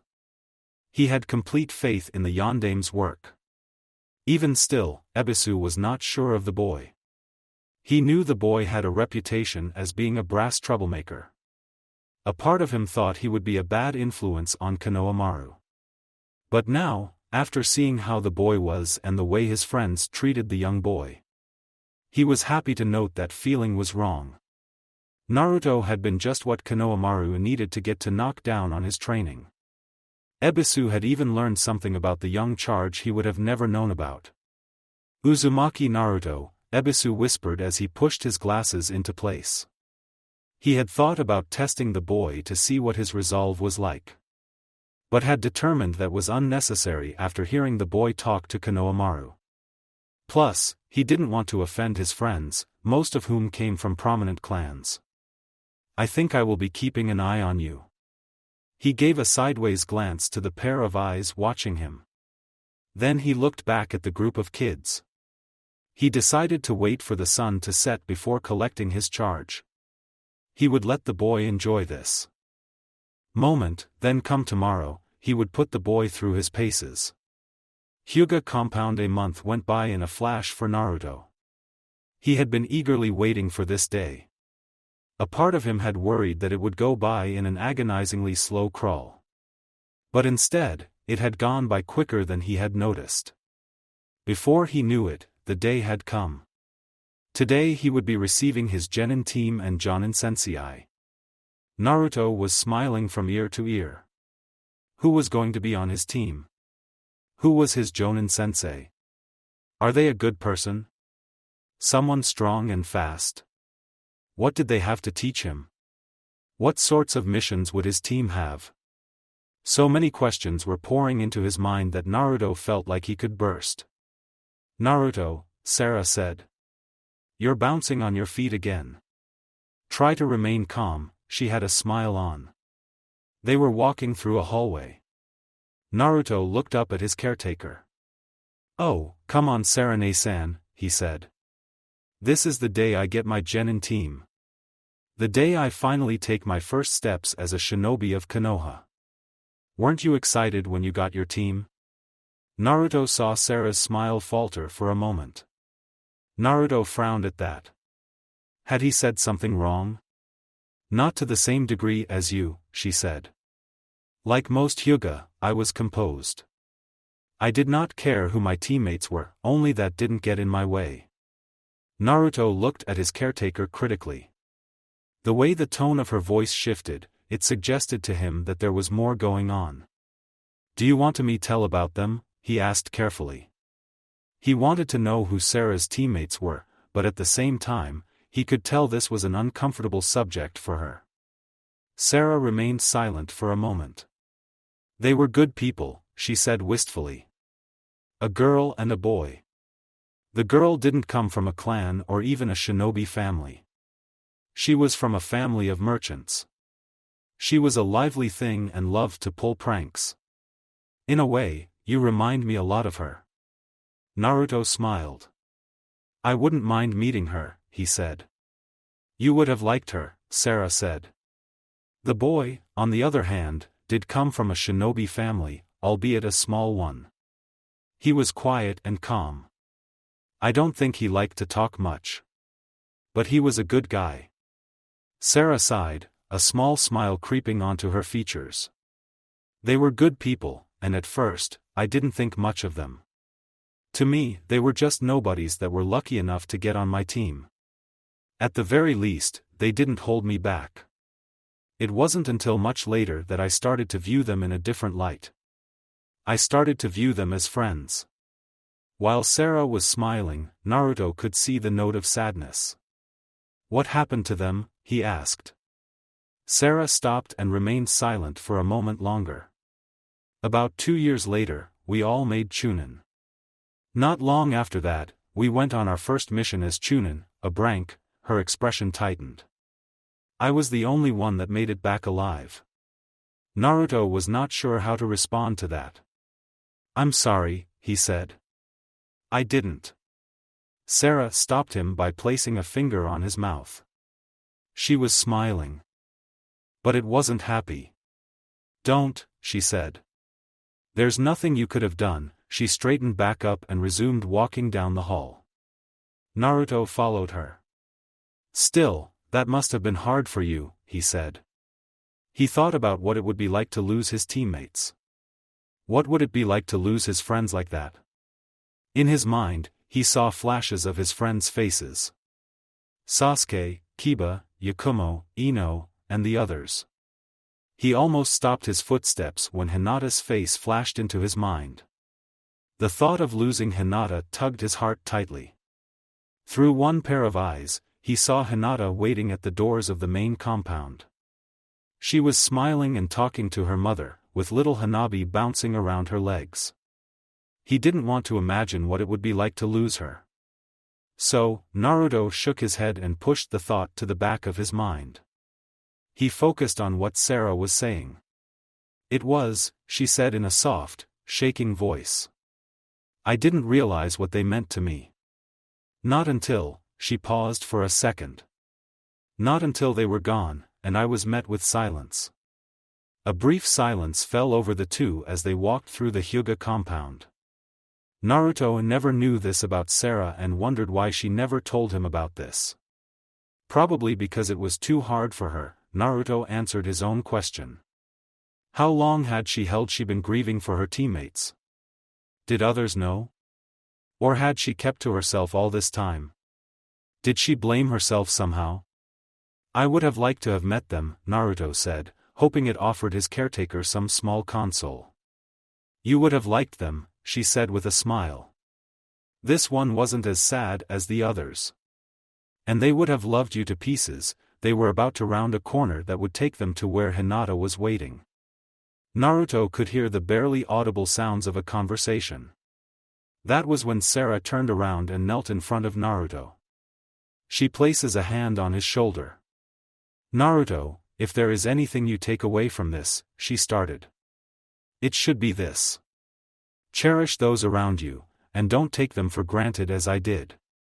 Because one day, you may turn around to face them and find that they are gone." Naruto thought about what Sarah had said. He already cherished the people around him. The first years of his life already taught him that lesson. But now he had another reason to hold on to them. He gave Sarah a smile. "I will," he said to Sarah. Sarah nodded and stood up. She sighed. "Look at me," she said. "This is supposed to be your special day, and here I am, burdening you like this." Naruto shook his head. "You're not Sarah-ne-san," he said. "I know you're looking out for me." Sarah nodded and smiled. "Then let us go. It would not reflect well on the clan if you were to be late." The two rounded the corner, coming into sight of Hinata, Hitomi, and Hanabi. Hinata's mother was the first to notice their presence. "Here, I thought we would have to leave without you," she said with a soft smile. "Sarasan. It's not like you to be late." Sarah bowed to the Hyuga matriarch. "My apologizes, Hitomi-sama," she said. "My charge and I were held up." "Yes," Hitomi said. "I believe I heard a little bit of that. Care to explain?" Sarah broke her bow and looked at Hitomi. "I'm afraid that is a private matter between Naruto and me," she explained. Satisfied by the answer, Hitomi nodded. "Very well," she said with a knowing smile. Then she looked over at Naruto. "So, Naruto, you feel excited for today?" Naruto nodded. "Of course, I am," he said. "Today, I get my team and become a real shinobi." Hitomi smiled at the boy's enthusiasm. "Who do you think you'll be paired with? You think you'll like them?" Naruto grinned. "It doesn't matter," he said. "With just me on the team, we'll be the best team in all of Konoha. Pretty soon, you'll be calling me Hokage-sama." Hinata's mom giggled, and he noticed that Hinata was giving him a soft smile. It felt nice.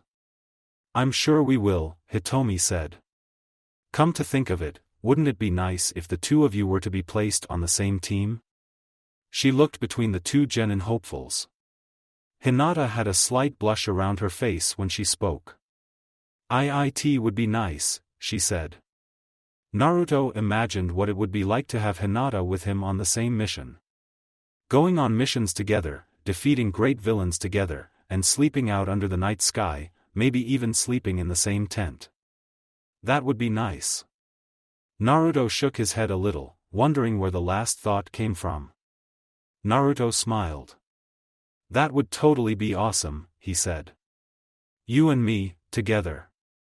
We would make a great team." Hinata was still blushing when she nodded. "It would be nice," she said. "If we were on the same team and had one of the others with us. Like Kiba or Shino." Naruto nodded.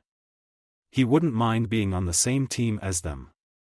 Or maybe Choji, or Sasuke. Heck, even Shikamaru wouldn't be bad. "We'll make sure he doesn't act like a lazy bum." "Somewhere," said Lazy Bum sneezed. "Troublesome." Naruto didn't know why. But he had the feeling that he and his friends would be placed on the same teams. It was a gut instinct and one he rarely had reason to question. Hanabi was looking between the two of them. "Ne-san," she said to Hinata. "Can I go with you and Naruto-kun?" Hinata smiled at her little sister. "I would like that," she said, getting a smile from the smallest Hyuga. "But I'm afraid you can't. You're still a little too young to attend the academy. Next year." Hanabi's smile morphed into a frown, and she stomped her foot on the ground. "But Ne-san, I want to go with you," she said. It's boring here. Naruto grinned as he watched the small argument unfold between the two sisters. Hanabi wanted to go with them, and Hinata was adamant that she was still too young. She would have to wait until next year. After a little bit, their mother stepped in before things could get too heated. "Hanabi," she said, getting the little girls' attention. "My little firecracker, don't be this way. This is Hinata's and Naruto's special day. It would be rude to intrude on it." "But, Mom," Hanabi started. Only to be picked up by her mother and held close to her chest. "Shush now, Hanabi," her mother said firmly. "You'll get your day. And then you will be free to go anywhere with your sister." "Really?" Hanabi asked, excitement slipping into her voice. "Even outside the village walls?" Hitomi nodded. "I'm sure Hinata would be more than happy to take you outside the village," she said. "Once you become a kunoichi. Wouldn't you, Hinata?" Hinata nodded. "I promise, Hanabi," she said to her little sister. "When you become a kunoichi of Konoha, I'll take you anywhere you want. And I'll be there too." Naruto jumped in. "Just the three of us. It'll be awesome." Hanabi smiled. "But I want to go with you now," she pouted. Hitomi smiled and shook her head. "You can leave her to me," she said to the genin hopefuls. "I hope the two of you will have a great day, and I look forward to hearing about your teams." She then turned away from the group with Hanabi in hand.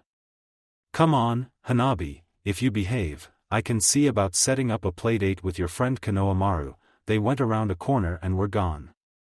Hinata shook her head. "Hanabi's getting to be a lively little one. I feel like she's growing up so fast," Hinata said. Naruto nodded. "I know what you mean," he said. "Next thing we know, she will be a kunoichi and have a team of her own." Naruto chuckled at that thought. Then he held his hand out to Hinata. "Come, Hinata-chan, let's go and get our team." The class was brimming with energy when Irika entered. Naruto was talking excitedly with his friends when the class shushed up. Naruto turned his attention to the scarred Chunin. At the same time, he had a set of eyes on the group of jonin waiting outside the classroom. Some of them he recognized, like Kurenai and her friend Asuma. Then there were others he didn't recognize, like the silver-haired jonin wearing a mask hanging outside the classroom window. Strangely, the man seems familiar to Naruto. The man took notice of the eyes watching him and waved up at them. Then there was. Naruto's mouth formed an O. He didn't know he was going to be here. Naruto smiled. Things were going to be interesting. Back in the classroom, Irika gave a speech on how proud he was of the class. About how he believed they would all go on to do great things for the village. But at the same time, they were all just starting out as shinobi, and they were now small fish in a big pond. "But no matter what happens," Irika said, reaching the end of his speech, "you will always be my students." Now then, for the team assignments, then he started to recite off the teams. "So, what teams do you think will be on?" Naruto asked Sasuke next to him. Sasuke shrugged. "I don't know," he said. "I just hope it's people we can tolerate. I hope they'll be nice people," Hinata said next to Naruto. Naruto nodded. He agreed with his friend's sentiments. He didn't like the thought he could be stuck on a team with someone he couldn't stand. "Here's hoping we'll have at least one friend on the team," he said. "Team 8, Irika said. Most of the class had already been called out at this time, and their jonin senseis collected them. Aburame Shino, Haruno Sakura, and Inazuka Kiba. Your jonin sensei will be Yuhi Kurenai." Kiba and Shino nodded at each other. While Sakura did look a little disappointed, she did seem mostly satisfied with her teammates. Kurenai walked into the room, smiling up at the classroom. "Team 8 with me," she said, exiting the classroom. Shino, Sakura, and Kiba stood up from their seats and followed their Jonin sensei. As Team 9 is still in circulation, I will be moving on to the next, Irika said. Team 10 will be Akimichi Choji, Nara Shikamaru, and Yamanaka Ino. Your Jonin sensei will be Sarutobi Asuma. Shikamaru didn't bother to show any reaction as he had his head on the desk. Ino seemed to be happy with her team arrangement, even if she shot Shikamaru a heated glare. I got stuck with Mr. Lazy Bones, she mutters, then sighs. Well, at least Choji should be reliable. Choji smiled and nodded at his teammates. A bearded man walked into the room. Team 10, come with me, he said and walked out. His students followed closely. There were now only a small handful of students left in the room. Naruto started to become nervous, and only he, Hinata, Sasuke, Yakumo, and 3 others remained in the room.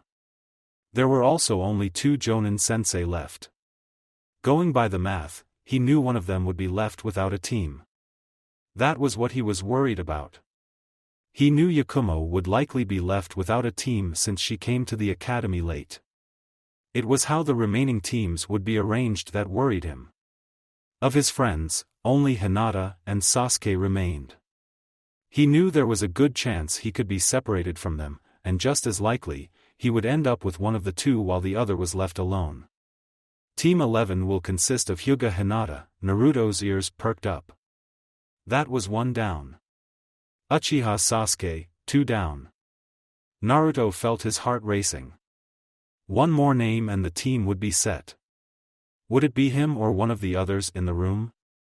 For a split second, Naruto was tempted to have a pair of eyes look at the sheet Irika was reading off to find out. Naruto restrained himself.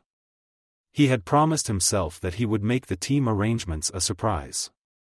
Irika read off the last name. Uzumaki Naruto. Your Jonin sensei will be Uchiha Shursui. Naruto jumped out of his seat and let out a loud holler. Yeah. We're on the same team. We're on the same team. Naruto danced around on his seat, so happy he was on the same team as his friends. Then he felt a hand grab the back of his clothes. Dope, you're embarrassing us, Sasuke growled as he pulled Naruto back into his seat. Seated again, Naruto looked around, seeing the rest of the class, what remained of it anyway, were giving him blank stares. Hinata was red-faced, and Irika was giving him an annoyed look. Naruto scratched the back of his head and chuckled. He turned his head to face Sasuke. Sorry, I was just so happy. We're all on the same team. Can you believe it? Sasuke snorted and rolled his eyes.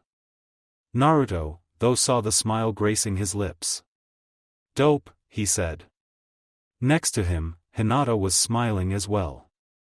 She looked so happy. We're together, she whispers. I'm on the same team as Naruto-kun. Naruto was grinning from ear to ear. Isn't it great, he said. The 3 of us together on the same team. We'll be the most incredible team that Konoha has ever seen. Then something clicked in his mind.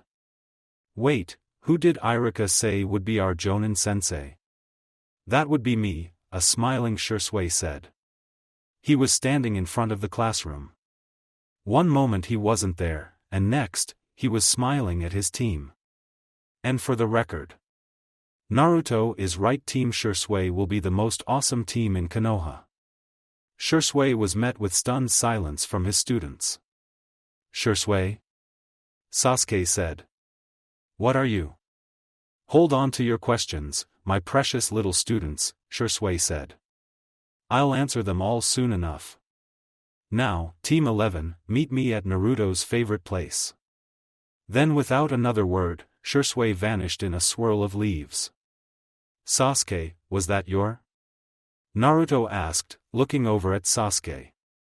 Sasuke nodded. Yeah, it was, he answered. My cousin Shursui is our Jonin sensei. Didn't you know? Naruto asked. He is your cousin. Sasuke shook his head. He didn't say anything to me. Neither did Itachi. Did he say meet at Naruto's favorite place? Hinata said. He did, Sasuke said with a nod. But where could? Then Sasuke slammed his head on the desk. Naruto was grinning like a fox. Ichiraku. Konoha, Ichiraku. Sasuke didn't know what to think. Early this morning, he had woke up excited that he would get his team today. He was definitely happy with the team he got. Naruto and Hinata, his two best friends, that was the best possible outcome for the young Uchiha. It was his Jonin sensei that made him nervous. Shursui, why didn't you say anything? Was this Spurothemen thing, or did his cousin know he would be getting a genin team? If he did know, did he know who his genin would be, or did this come as much of a surprise to him as it did to them? He had a lot of questions to ask his cousin. The trip to Ichiraku Ramen was spent in silence. Well, sort of. Naruto was his usual loud, boisterous self while Hinata listened. Sasuke mostly ignored him in favor of his own thoughts. Shursui was already waiting for them when they arrived at the ramen stand. Ah, I see you guys finally arrived, he said with a smile. Come in, take a seat, and order something. We have a lot to discuss. Don't worry, I'll pay. The three genin did as their sensei said and sat at the stand. They made their orders when the cook came. With that done, the three turned their attention to Shursui. So, guys, the older Uchiha said. What do you think? Pretty awesome that you got me as a Jonin sensei. Sasuke nodded. There was no denying that having his cousin as their Jonin sensei was great. Shursui was one of the strongest shinobi in Konoha, maybe even considered the equal of Itachi. It's nice, Hinata said. Nice? Naruto repeat. I say more like totally awesome. Shursui is one of the best shinobi in the village, and he's our Jonin sensei. Not only are the three of us together on the same team, but we got one of the best senseis we could get. Our team is going to be the best that Konoha has ever seen. We'll even be better than the Sannin. Shursui chuckled. I wouldn't go that far, he said. But I do like your enthusiasm. Though I am a little surprised by your reaction, Sasuke-kun, he turned his head to face Sasuke. I thought you would be a little more excited that I'm Jonin sensei. I am, Sasuke said. But I'm just a little bit surprised. Why didn't you say anything? You never told anyone you had an interest in being a Jonin sensei. I told your brother, Shursui said. He was very supportive of my decision. But he never told me anything, Sasuke points out. I don't think he told anyone. So why keep this from us? Shursui shrugged his shoulders. I wanted it to be a surprise. Their food had been placed on the counter, ready to be eaten. Or, in Naruto's case, devoured. So, did you know we would be your genin? Sasuke asked. Or was this a surprise to you as well? A bit of both, Shursui answered. I actually requested you guys that got surprised looks from the genin. When you request to be a Jonin sensei, you can make a case for what team you want. Make a case? Hinata questioned. Shursui nodded. It means that I got to ask for what people I want on the team. Then I had to tell the Hokage why I wanted you guys, mainly by telling him what sort of team you would be. What sort of team we would be? Naruto asked, starting on his second bowl. Is that like what we'll be doing? Shursui nodded with a smile. That's right, Naruto. Let's use a couple of examples, like your friends' teams. First, you got Ino, Shikamaru, and Choji. They're this generation's Ino Shikacho trio, a classic team formation that has been tried and tested for generations, even before Konoha. They're a solid team that can work in a variety of situations. But their specialty lies in capture and interrogation missions. You got Choji and Shikamaru, who can use their abilities to restrain an opponent. Then Ino can use her clan's mind-walking techniques to dig into their minds and extract the information. The three nodded, understanding what their sensei was getting at.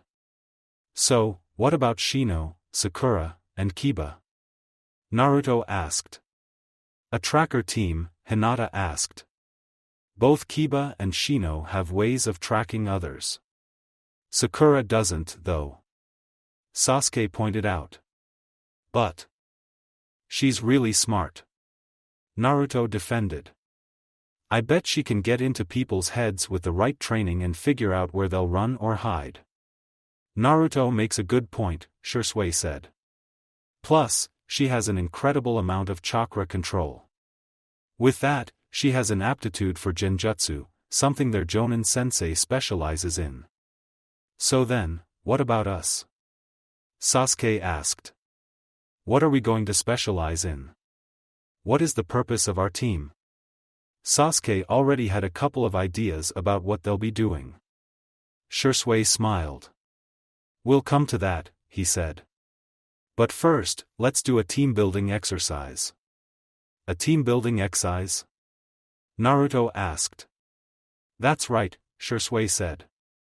It's a fun little thing you can do to help foster closer relations with your teammates. So here is what I want you to do. I want the three of you to tell me 2 things you know about your teammates. 2 things we know about our teammates? Naruto asked. Can you explain? Sure, Shisui said. You just have to think of something you know about your teammate and tell it to me. It can be anything like their favorite color or food. Maybe they have a hobby others don't know about. Hell, you can even share a secret of theirs if you like. The genin shifted uncertainly and looked at each other, then back at their Jonin sensei. Don't worry, Shisui added. You don't have to do that last thing. But if you do, I won't tell anyone.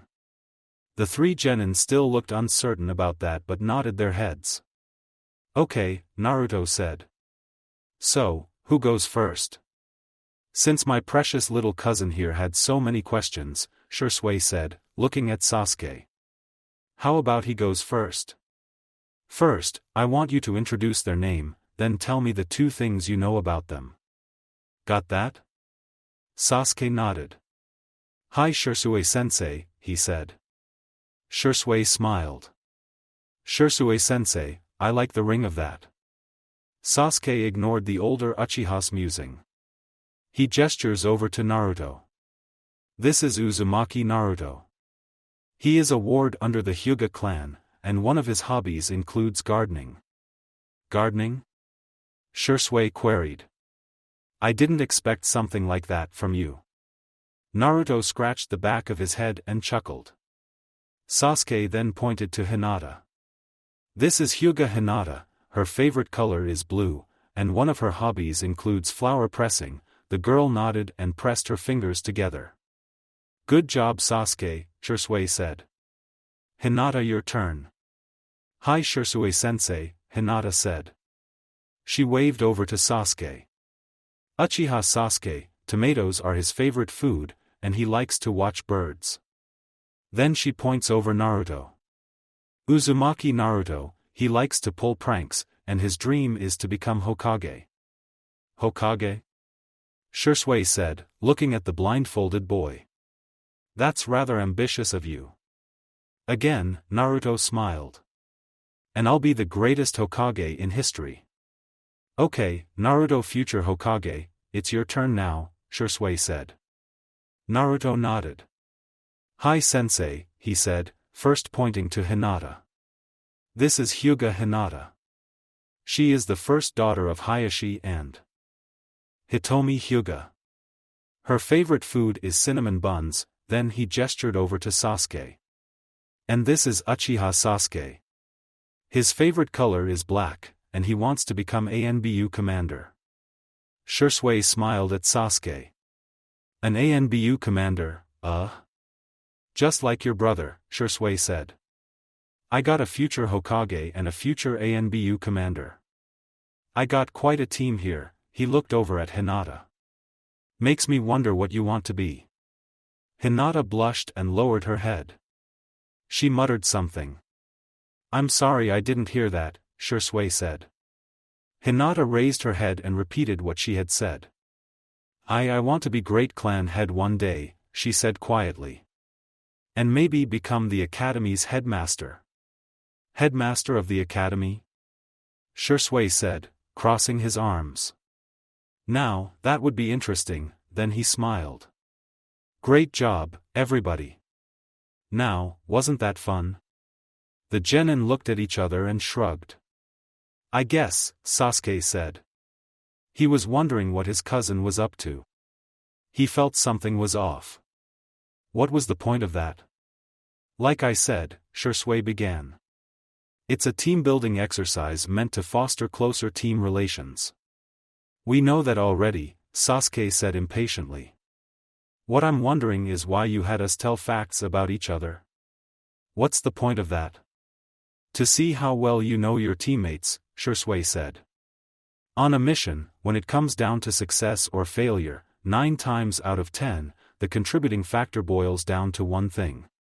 Teamwork. Shisui looked over at his students. When he got quizzical expressions from them, he continued with his explanation. I believe teamwork isn't just about how well you can work with others, but also, how well you know them. The better you know your teammates, the better you can work with them. And I'm talking more than about knowing their favorite food or color. Or even what their hobbies are. You have to understand who your teammates are as people. Know what their personalities are like, learn how they think, their tells. The more you know about them, the better you can work with them. In a fight, things can quickly get chaotic to the point where you can't effectively communicate with each other. You are left with only visual cues and gut instinct. In that situation, you have to know and trust your teammates enough to know what they'll do and what they're thinking at any one moment. It can mean the difference between life and death. So, by telling 2 facts about our teammates, Sasuke began. We're actually showing we know each other. Shisui nodded. Yes, the 3 of you have shown me that you, at the very least, have a basic understanding of your teammates. Granted, I expect you to know more about them in the future. Sasuke doubted they would have a problem with that. They had known each other for years now. Naruto and Hinata even longer. It makes me so glad the 3 of you are my teammates, he smiled. But I'm getting ahead of myself here, aren't I? Sasuke and the others frowned. What do you mean? Sasuke said, feeling uneasy. Something told him he had been purposely avoiding the topic. What I mean is, Shisui leaned in closer to the genin. That none of you are genin yet. The wind blew outside the ramen stand as silence fell over the 3. 1 second passed, then 2. Then 3. Several seconds passed before the genin got out a response. What? All 3 genin shouted. What do you mean, we're not genin? Sasuke said. We passed the graduation exam, didn't we? Naruto nodded and pointed to the hatayat covering his eyes. And we got these. That's proof that the 3 of us are shinobi. Hinata didn't say anything but nodded along with the boys. Shisui's smile never left his face. I don't dispute that, he said. You did pass the graduation exam, but that doesn't make you shinobi. All that exam does is weed out those who have no potential. There is actually a second test you have to take after the graduation exam to become proper genin. But that's not fair, Naruto said. We all worked so hard to pass the graduation exam, and now you're telling us it was all for nothing? Shisui smiled. And there's my first lesson for you, he said. In the shinobi world, nothing is fair. If you can't handle a simple truth like that, I suggest you leave now. The 3 children looked at him blankly but remained in their seats. Also, I never said that the graduation exam was for nothing. I did say it was meant to weed out the hopeless failures. The fact that the 3 of you are here talking to me proves you have the potential to be shinobi. All you have to do now is prove that potential to me. Sasuke looked between his friends, seeing that they were as determined as he was. He looked back at Shisui. So, what do we have to do? What kind of test are you going to give us? That depends on the jonin, Shisui explains. Each jonin sensei is allowed to administer their test to determine if a genin team will pass. For me, well, he trailed off with a smile. You'll just have to find out for yourselves tomorrow. Why can't you tell us now? Hinata asked. Shouldn't we have the chance to prepare? Because I want it to be a surprise, Shisui answered. Plus, as Shinobi, sometimes you won't know the kinds of mission you'll get. So, consider this as good practice. Well, I don't care what kind of test you give us, Naruto said. We'll pass it and become real genin, Sasuke nodded, agreeing with his friend. Then I look forward to it, Shisui said. Don't think for a moment that I'll go easy on you just because you're kids. Or the fact that one of you is my cousin. My job is to determine if you are worthy of joining our ranks, and I intend to take that job seriously. Then it's a challenge, Sasuke said determinedly. Come tomorrow, the three of us will face you and take whatever you can throw at us. Shisui stood from his stool. I look forward to it, he said. Send me the bill. I'll pay for all of us, the old man nodded and turned back to his cooking. Oh, and one last thing before I go, Sasuke and the others listened closely to the older Uchiha. Statistically speaking, only 1 in 3 genin actually pass this test. Sasuke's eyes widened. That didn't sound promising. Only 1 in 3? He asked, getting a nod from his cousin. What happens to the others? Naruto said. The ones that don't pass the true genin test. Sent back to the academy for remedial training, Shisui said. After that, they get a second shot at the test.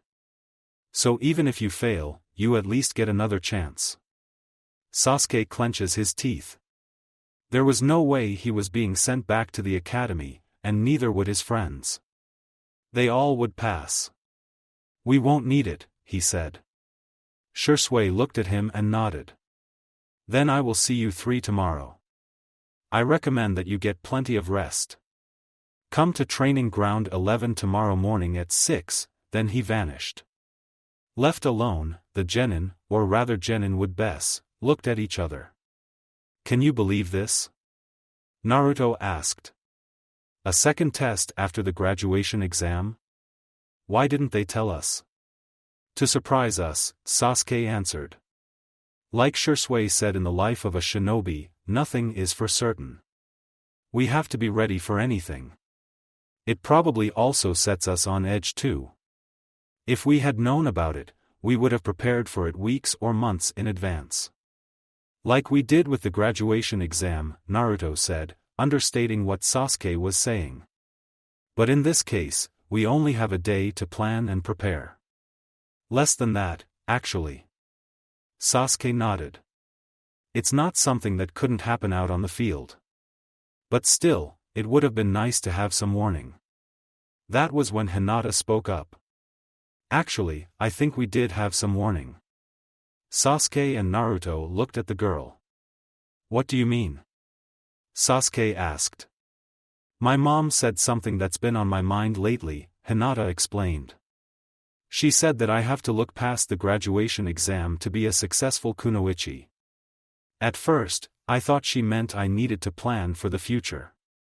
Like what my specialty would be and what part of the Shinobi Corporation to serve in. Now I wonder if she was subtly hinting at the true genin test. Maybe, Sasuke said with a hum. Thinking about it now, I think my brother said something similar. Naruto, what do you think? Naruto shrugged his shoulders. Does it really matter, he said. We can't do anything about it except try to make a plan. Sasuke nodded, knowing Naruto was right. All right then, he said. Then let's figure out what we're going to do tomorrow. I don't know what my cousin has in store for us, but he won't make things easy.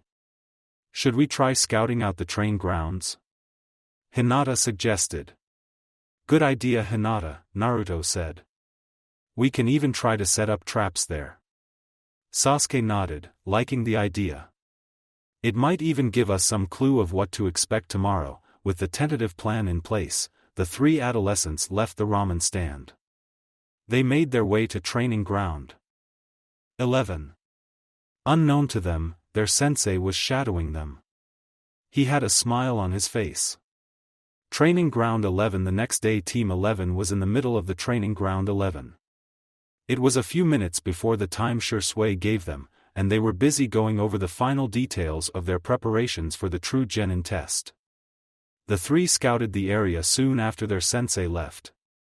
It was as they would expect from a training ground. A series of obstacle courses had been set up for runs. A small area made for taijutsu training. A range for ninjutsu or practice with throwing kunai and shuriken. There was even a small lake and forest, the latter likely for survival training.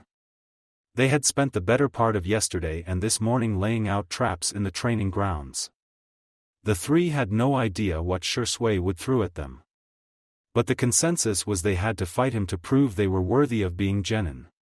To this effect, Naruto had several pairs of eyes roaming the forest in case their sensei decided to hide away there. They didn't know what to do about the lake, as none of them knew how to do the water walking technique. Though they did know how to walk up trees and could jump from tree to tree. They hoped Shisui wouldn't take the fight to the lake. I think we should lay out more traps, Naruto suggested. I think that might be a bit excessive, Sasuke said. If we put out any more, there's a chance we'll be caught in them.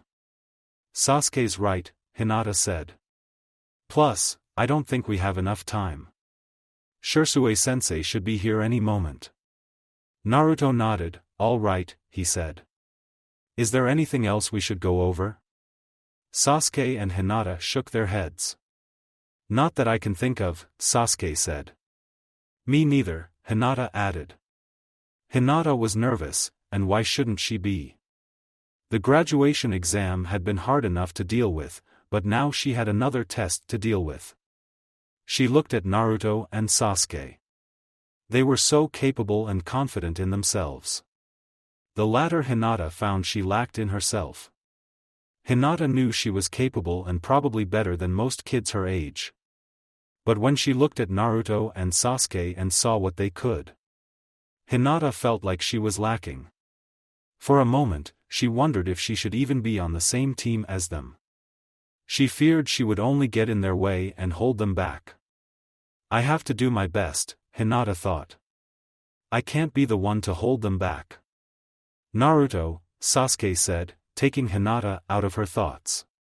You do still have some of your eyes with you, don't you? Naruto nodded. Several pairs of eyes floated down around the trio. I do, he said. And I can pull more out if I have to. He rolled his sleeve showing his arms had a thick black line running the length. On the back of his hand, the middle of his forearm, and on the cap of the elbow were circles with the kanji for eye in them. Hinata knew the lines ran up to Naruto's shoulders, and two more circles were on the middle of the upper arm and the back of the shoulder. This engraving was repeated on the other arm. Sasuke looked mildly impressed. I forget that you have other talents, he said. He crossed his arms. While we're on the subject, I've been meaning to ask, he pointed to a set of eyes. Where do you get all your eyes from? I know you got your first set from the Kumonin, who tried to kidnap Hinata. But where do the rest of them come from? Oh. Naruto said. I never told you. Sasuke shook his head. Never. It's not as bad as you're thinking, Naruto said. Konoha has been supplying me with the eyes. Supplying you? How? Hinata was curious about this as well. She had a couple of ideas but never asked Naruto about it, thinking it might be a touchy subject for him. Two main ways, Naruto explained. Firstly, volunteers. Some people sign special forms that their bodies be given over for research when they die. It's particularly common among shinobi. I never heard of something like that, Sasuke said. I didn't think people would be so willing to hand their bodies over like that. Naruto shrugged. I didn't either. But with Shinobi, I guess it makes some sense. A lot of them have dedicated their lives to serving their villages. It should be no surprise that they would still try to serve even in death, he explained. Anyway, whenever Konoha is done with the bodies they get, if the eyes are still intact, they let me have them. What about the second way? Hinata said. From executed prisoners, Naruto said. The wind blew across the training ground as silence fell over the three. What? Sasuke asked silently. Hinata's thought process had been halted by those three words. Did Naruto say executed prisoners? Naruto had a tight expression on his face. I know that it's something you might not want to hear, Naruto said. Believe me, I didn't want to believe it when I heard about it. But Konoha does execute people. I guess it's not something they want to advertise. That was an understatement. Hinata felt like her whole view of Konoha had been shaken. The logical side of her mind understood what Naruto was saying. Konoha was hailed as the gentlest of the 5 great hidden villages, known for its moral disposition. But it was still a shinobi village, and on top of that, it was considered the strongest of the 5. It was no surprise Konoha had its hands in some shady stuff. But the more emotional half, the part of her that was more dominant, had a hard time coming to terms with the idea. Naruto looked at her, seemingly noticing her troubled thoughts. Don't worry, they're not executing any old prisoners, he said. They only do it with people who deserve it. Really bad people like murderers, rapists, and traitors. That didn't ease Hinata's thoughts by much. But it was a help. Thank you, Naruto-kun, she said. Later tonight, she would have a lot to think about. She decided she would go to her parents for answers. Before Naruto could explain more, a puff of smoke appeared on the training grounds. The smoke dissipated, revealing a smiling Shisui. Well, if it isn't my precious students, he said. I see that all 3 of you are here and on time. Good, we can get started. The 3 genin hopefuls stepped towards their sensei, ready for whatever he would throw at them. All right, Shisui, Sasuke started, we're ready for whatever you'll throw at us. Shisui quirked an eyebrow. Are you now? He asked.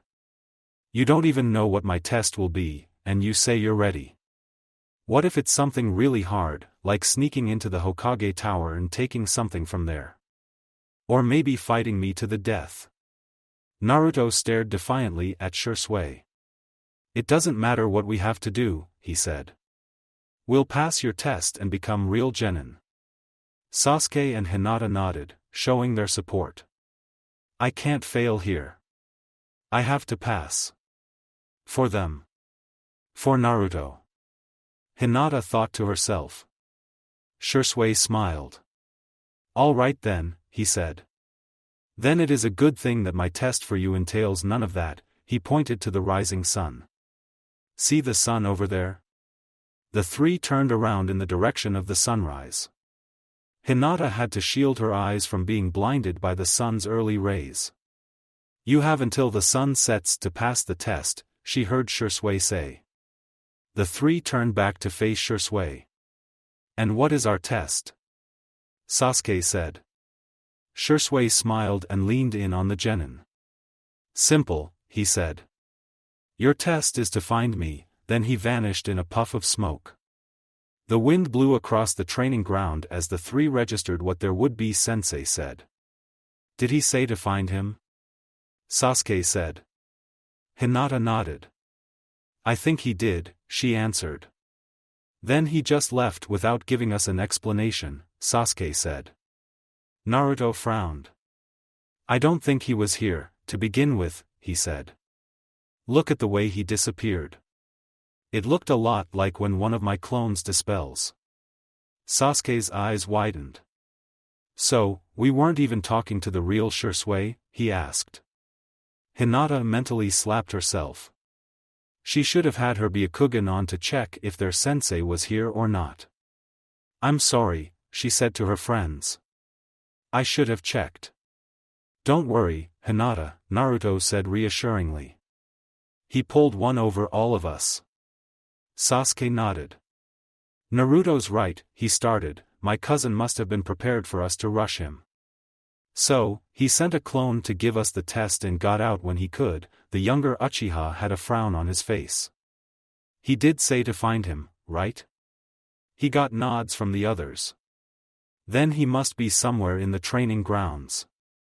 Naruto, Sasuke turned to face the blindfolded boy. Can you see him anywhere? If Naruto was still capable of it, he might have closed his eyes to concentrate.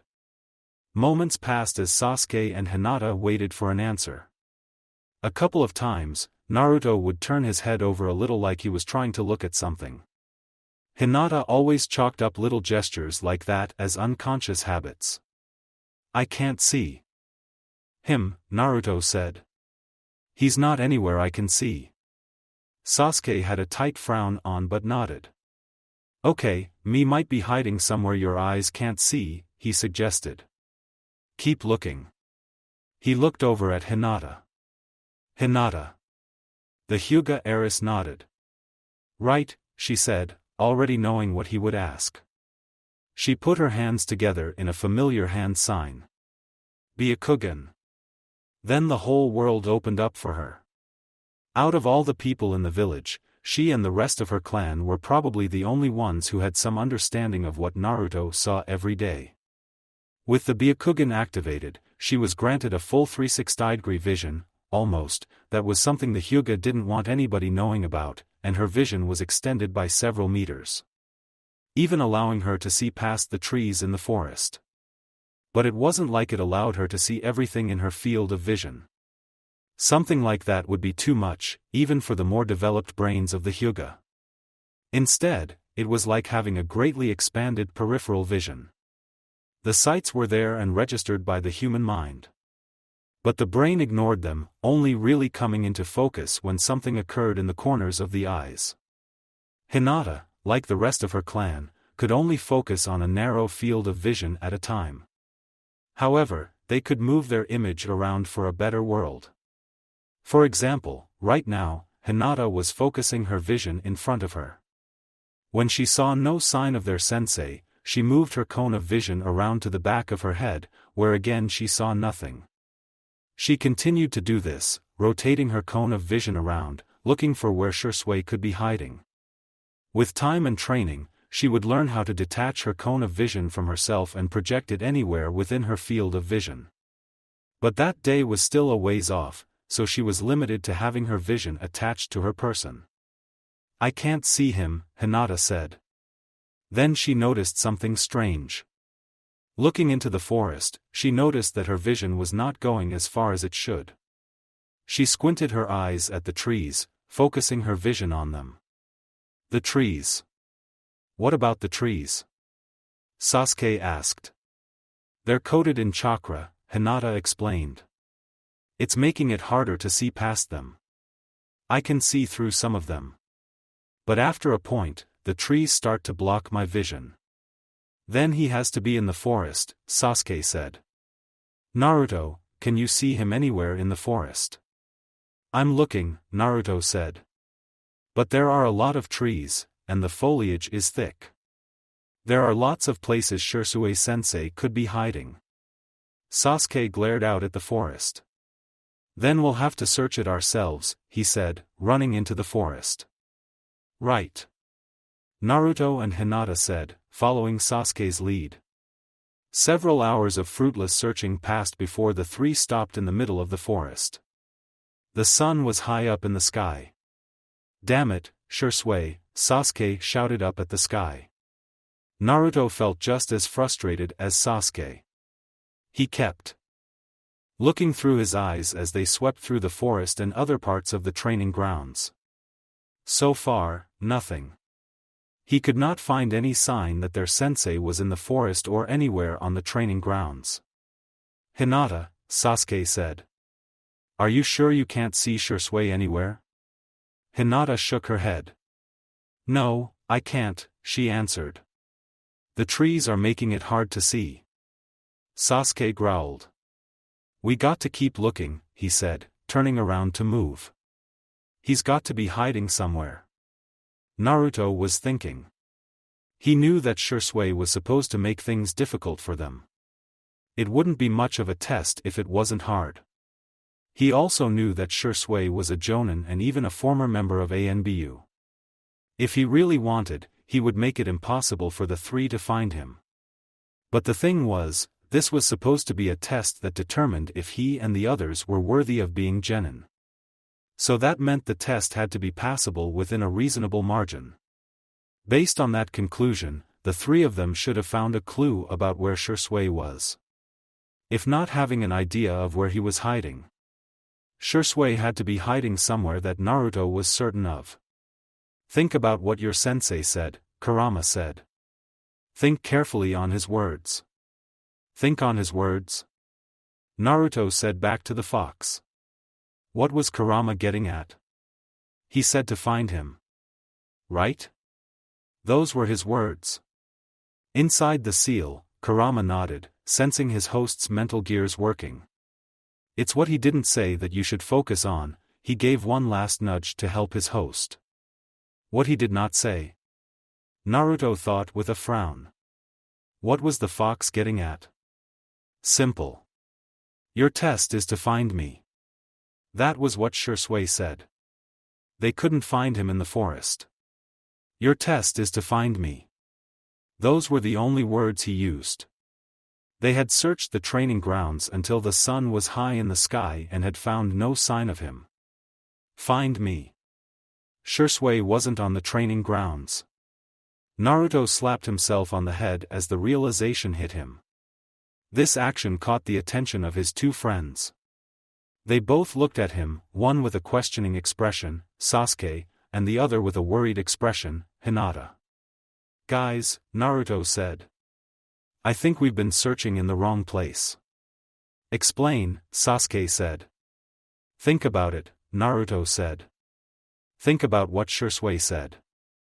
He said to find him. But he never said anything about looking for him on the training grounds. He saw both his friends' eyes widen. No, he couldn't, Sasuke said in disbelief. But he said to meet him on training grounds 11. Hinata pointed out.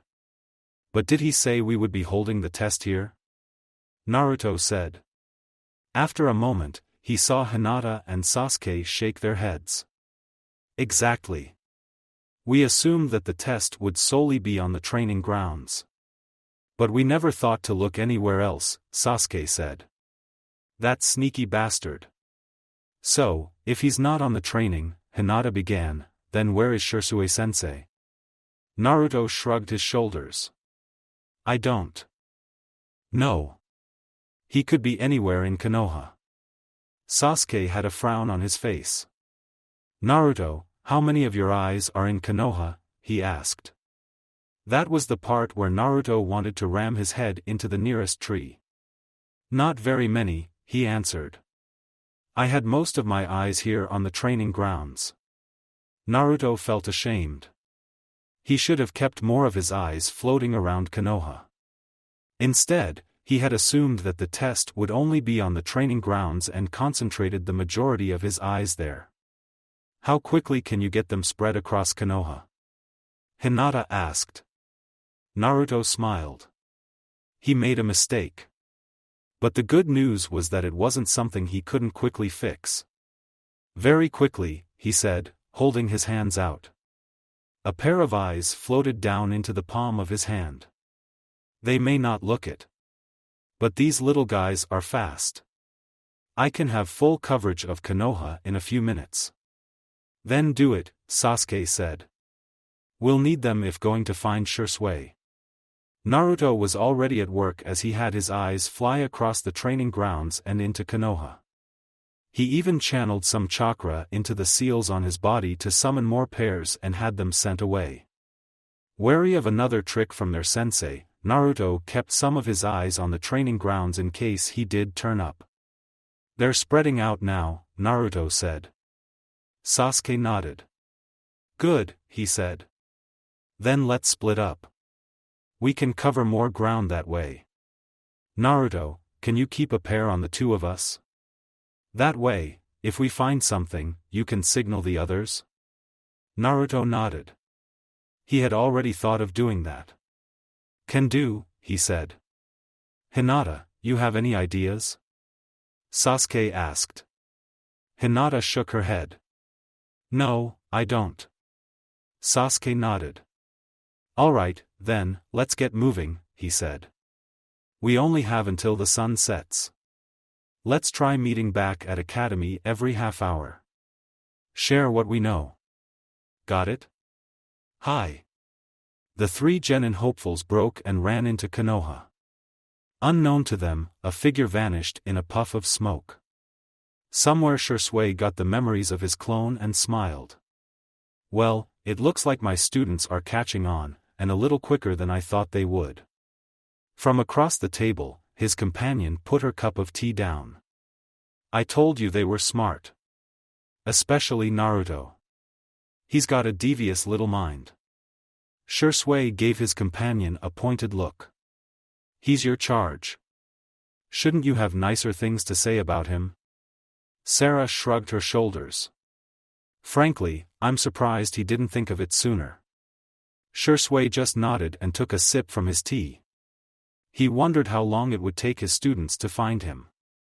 Uchiha compound. Sasuke tried to search the Uchiha compound but found no clue. In retrospect, he should have known he wouldn't find his cousin here.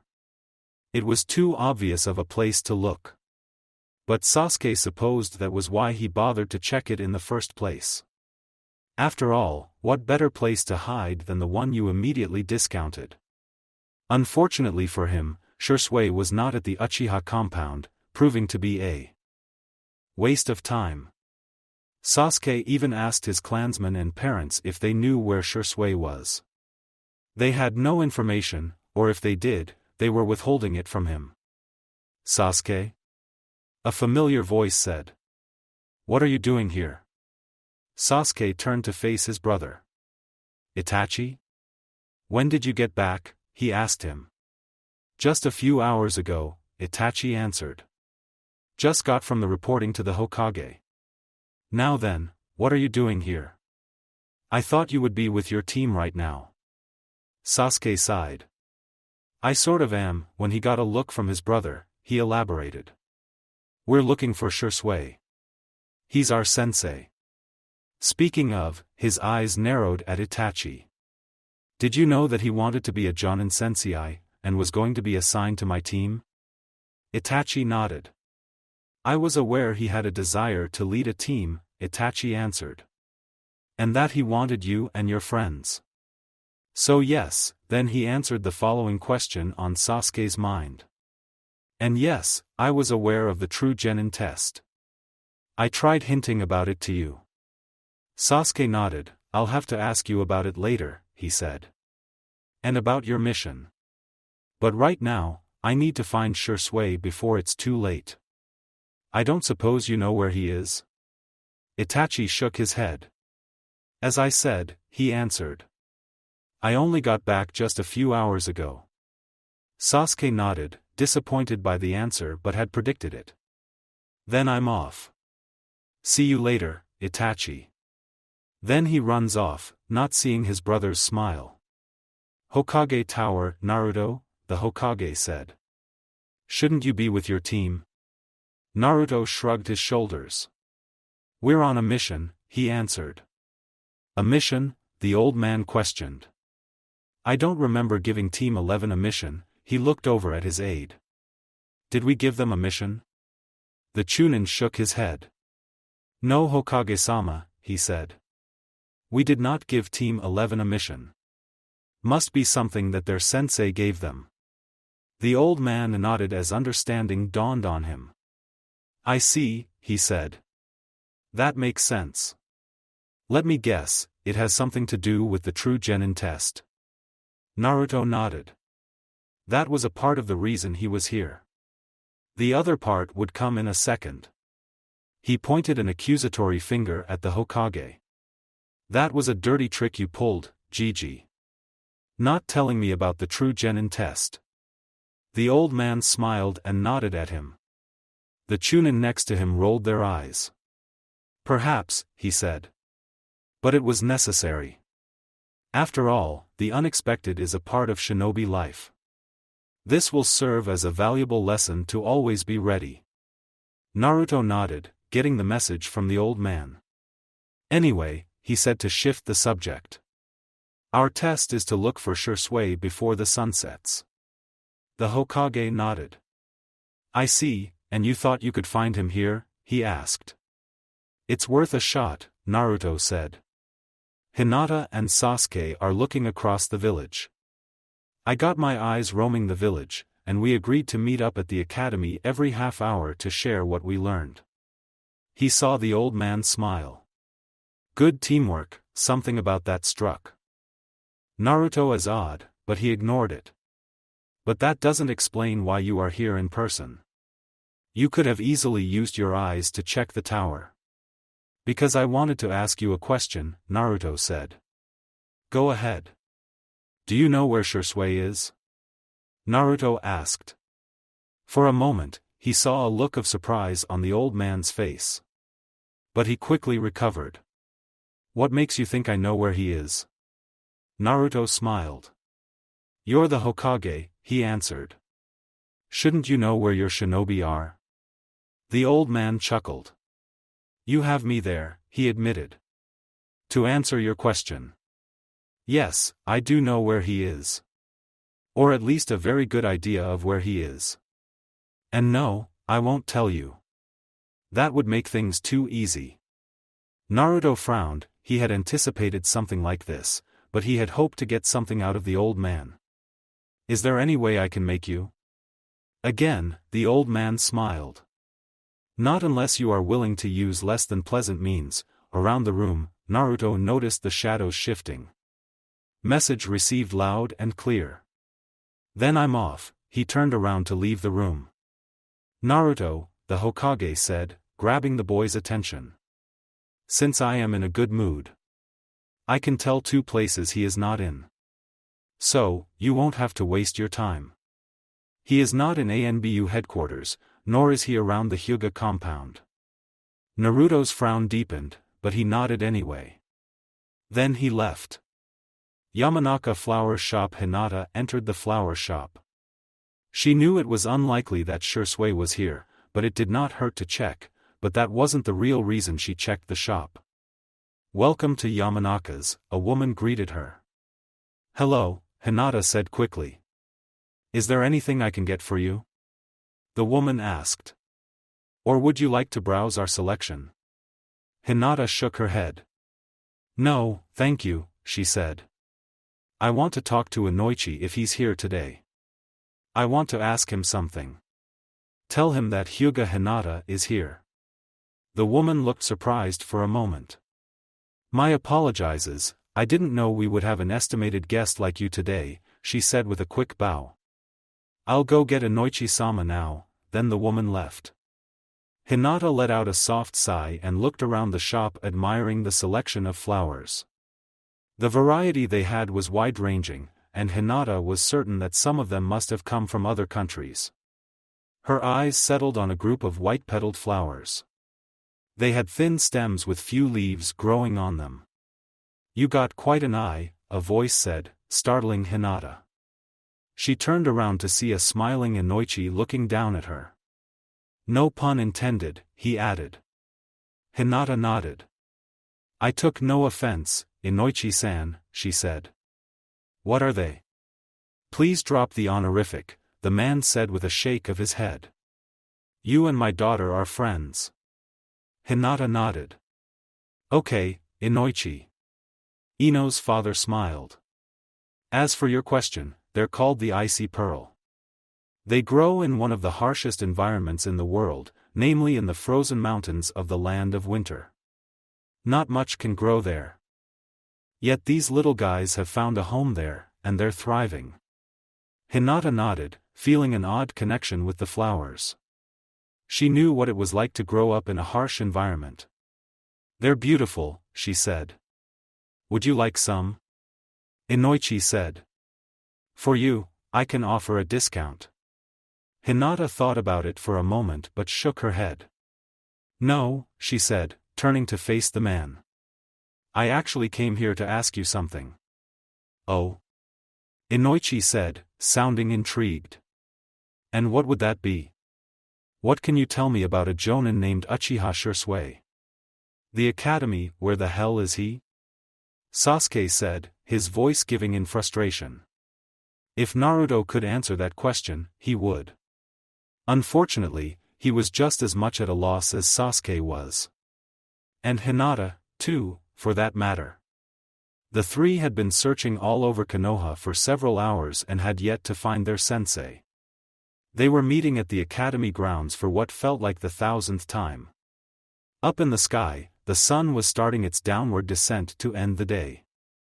That meant they only had a few hours left before they failed Shursui's test. Are we sure he's even in the village? Sasuke said.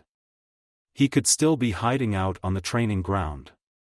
Naruto shook his head. No, I've kept some of my eyes there, he said. They've been combing the area ever since we left. I think I would have found him by now. He's somewhere in Konoha, I'm sure of it. Sasuke let out a frustrated growl. But we have no idea where in Konoha we should be searching. We've looked everywhere and still can't find any sign of him.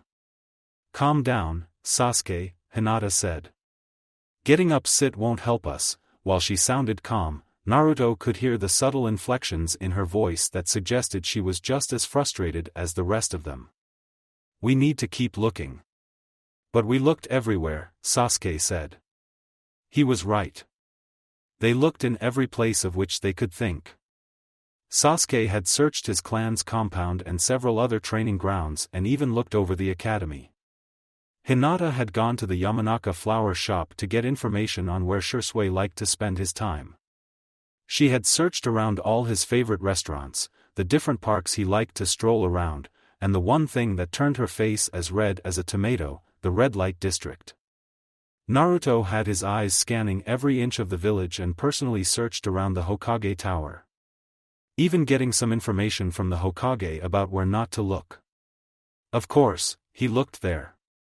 They were shinobi, and misdirection was all they were about. For obvious reasons, he couldn't get a good look into ANBU headquarters other than a cursory glance. Naruto was reasonably certain that Shursui was not there. It was the second bit of info that the old man gave that felt strange to Naruto. Naruto frowned as his mind latched onto the second place mentioned. The Hyuga compound. He sunk deep into his thoughts, even as Hinata and Sasuke went back and forth with ideas. He had searched all over the Hyuga compound. He found nothing of Sasuke's cousin, which was no surprise to Naruto. What would an Uchiha be doing at the Hyuga compound? While relations were improving between the two, the Hyuga and the Uchiha still considered themselves rivals. Outside official business, it was rare for members of the two clans to visit the other's compound.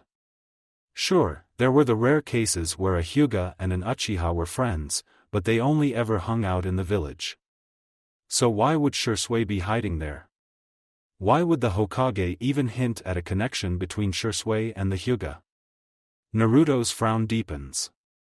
He felt like he was missing something. Some important detail that, if he could find it, would bring the whole picture together. Shursui and the Hyuga. What was the connection between the two? How did it relate to their test? As far as Naruto knew, Shursui had no connection to the Hyuga. He didn't have any friends in the. Then something jumped into Naruto's find. A memory from earlier today. Hyuga compound. Earlier that day. Good luck with your test, Sarah said. Thanks, Sarah, Naruto said. But I won't need it. Me and my team will pass this test with our eyes closed. Sarah smiled. I'm sure you will, she said. I look forward to hearing how the three of you passed.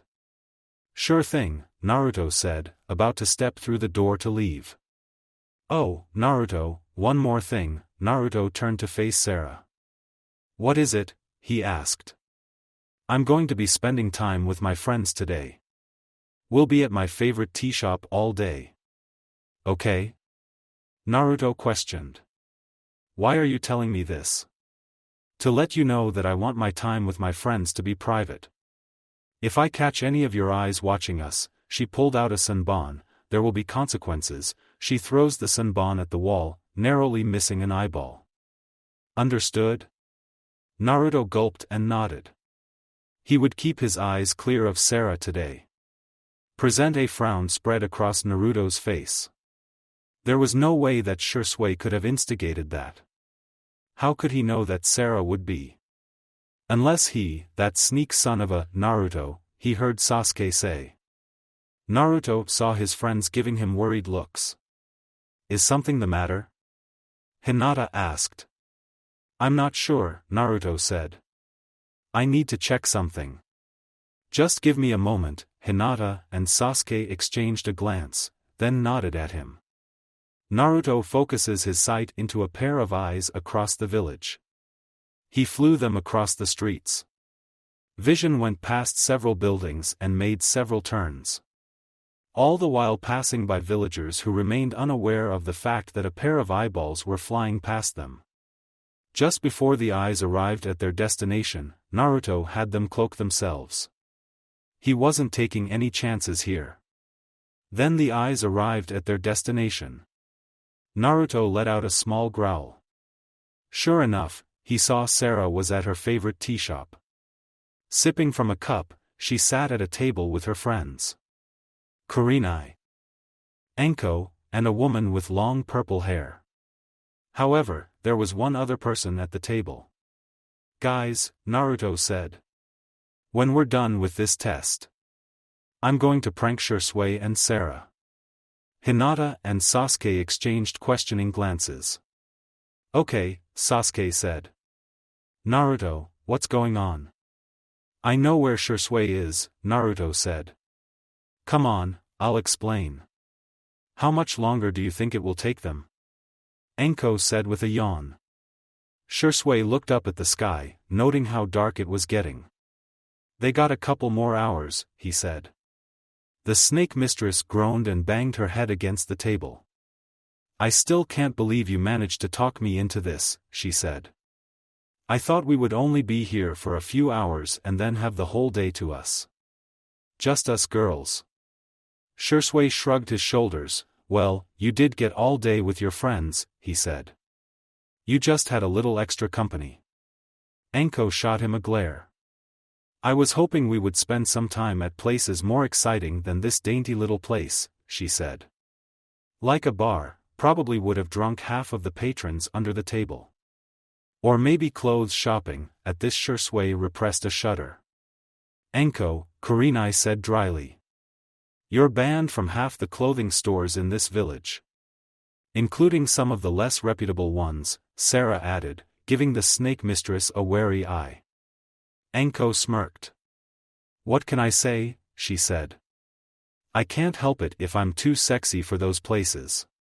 Trouble would be the better word, Shisui said, ignoring the kunai thrown in front of him. All that aside, Anko said. Your students are on the slow side, aren't they? From what I've heard about them, I expected better from them. Especially my little friend Naruto-kun. Sarah placed her empty cup on the table. Trust me, they'll pass Shisui's test, she said. Shisui raised an eyebrow. Oh? And makes you say that? He had faith in his charges as well. But he was curious about what Sarah thought about them. Especially considering she was the caretaker of one of them. A small smile slipped onto her face. Something Shisui wished happened more often. It made her look nicer. Because Naruto would not have it any other way. He is the most stubborn boy I have ever met. Then she turned her head to face Shisui, but her eyes were not on him. They were looking up.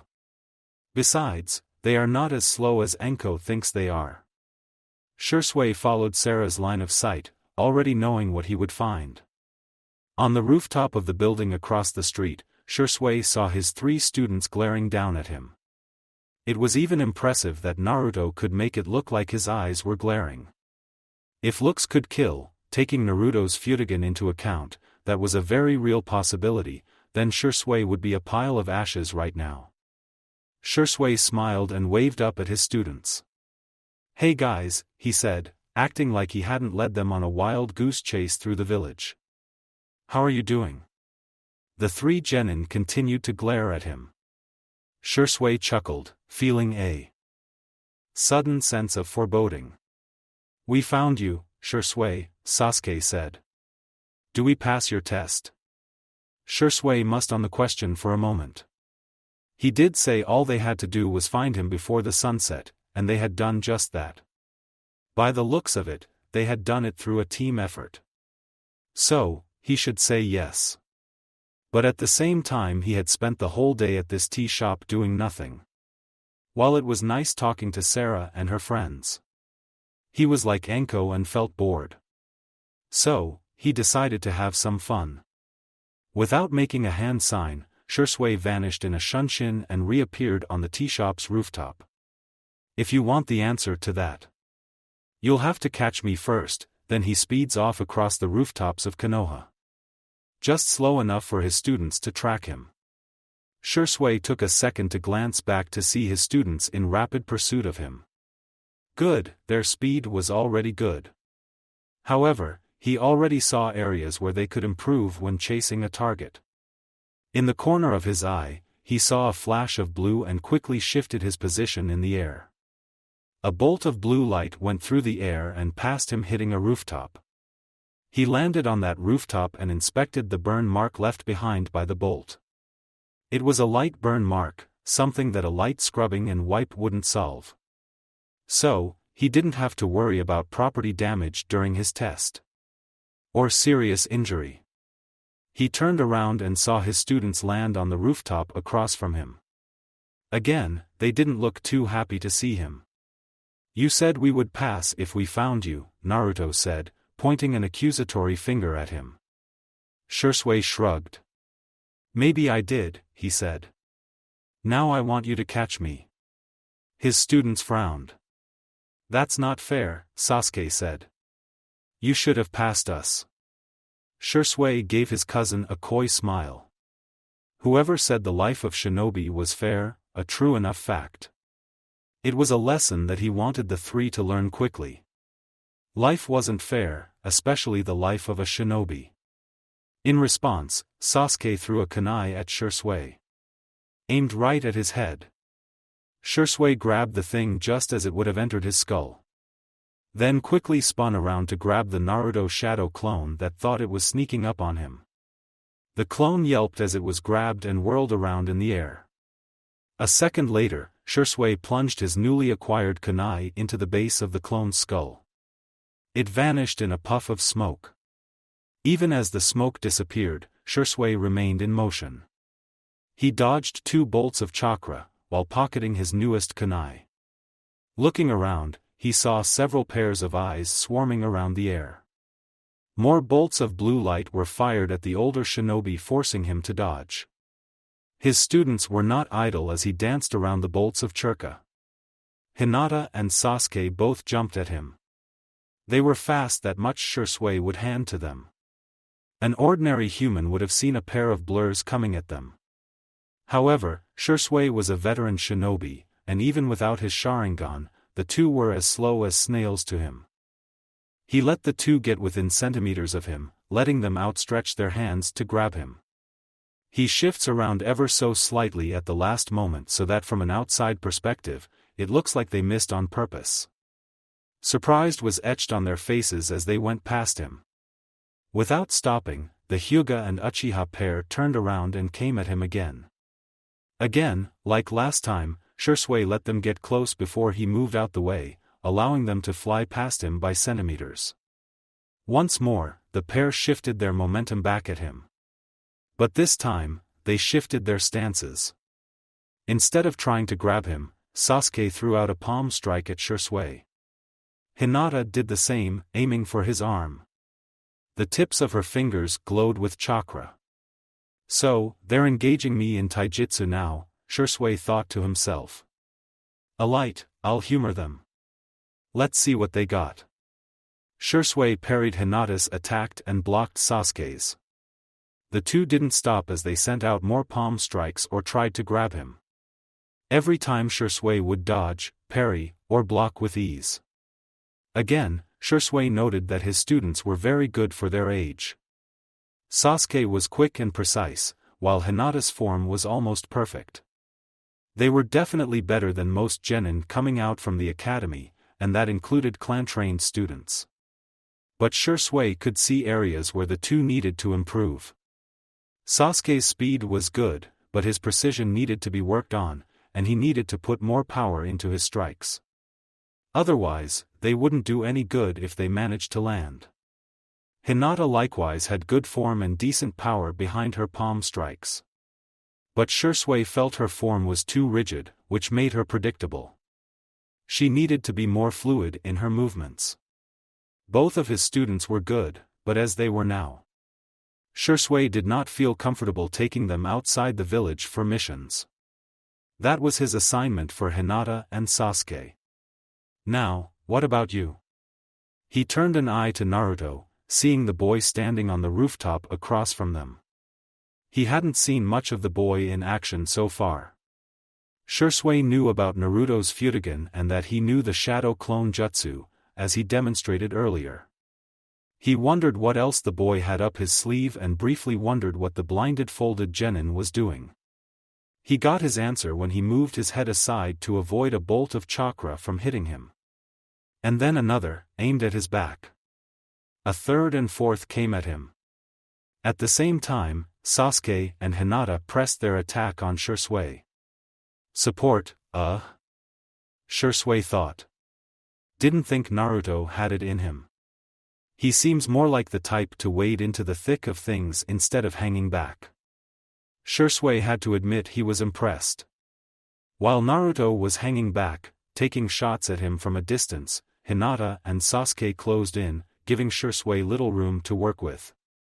They gave him no quarter, just like they would with an enemy shinobi. Amidst the chaos, Shisui smiled. Not a day had passed, and he was already proud of his little genin. Shisui jumped back, avoiding Juken strike to his chest. He saw Sasuke coming in at him. Shisui smirked, ready to move out of the way of his cousin's attack. The sound of two puffs caught the older Uchiha's attention. He turned his head, surprised to see two Naruto clones coming right at him from behind.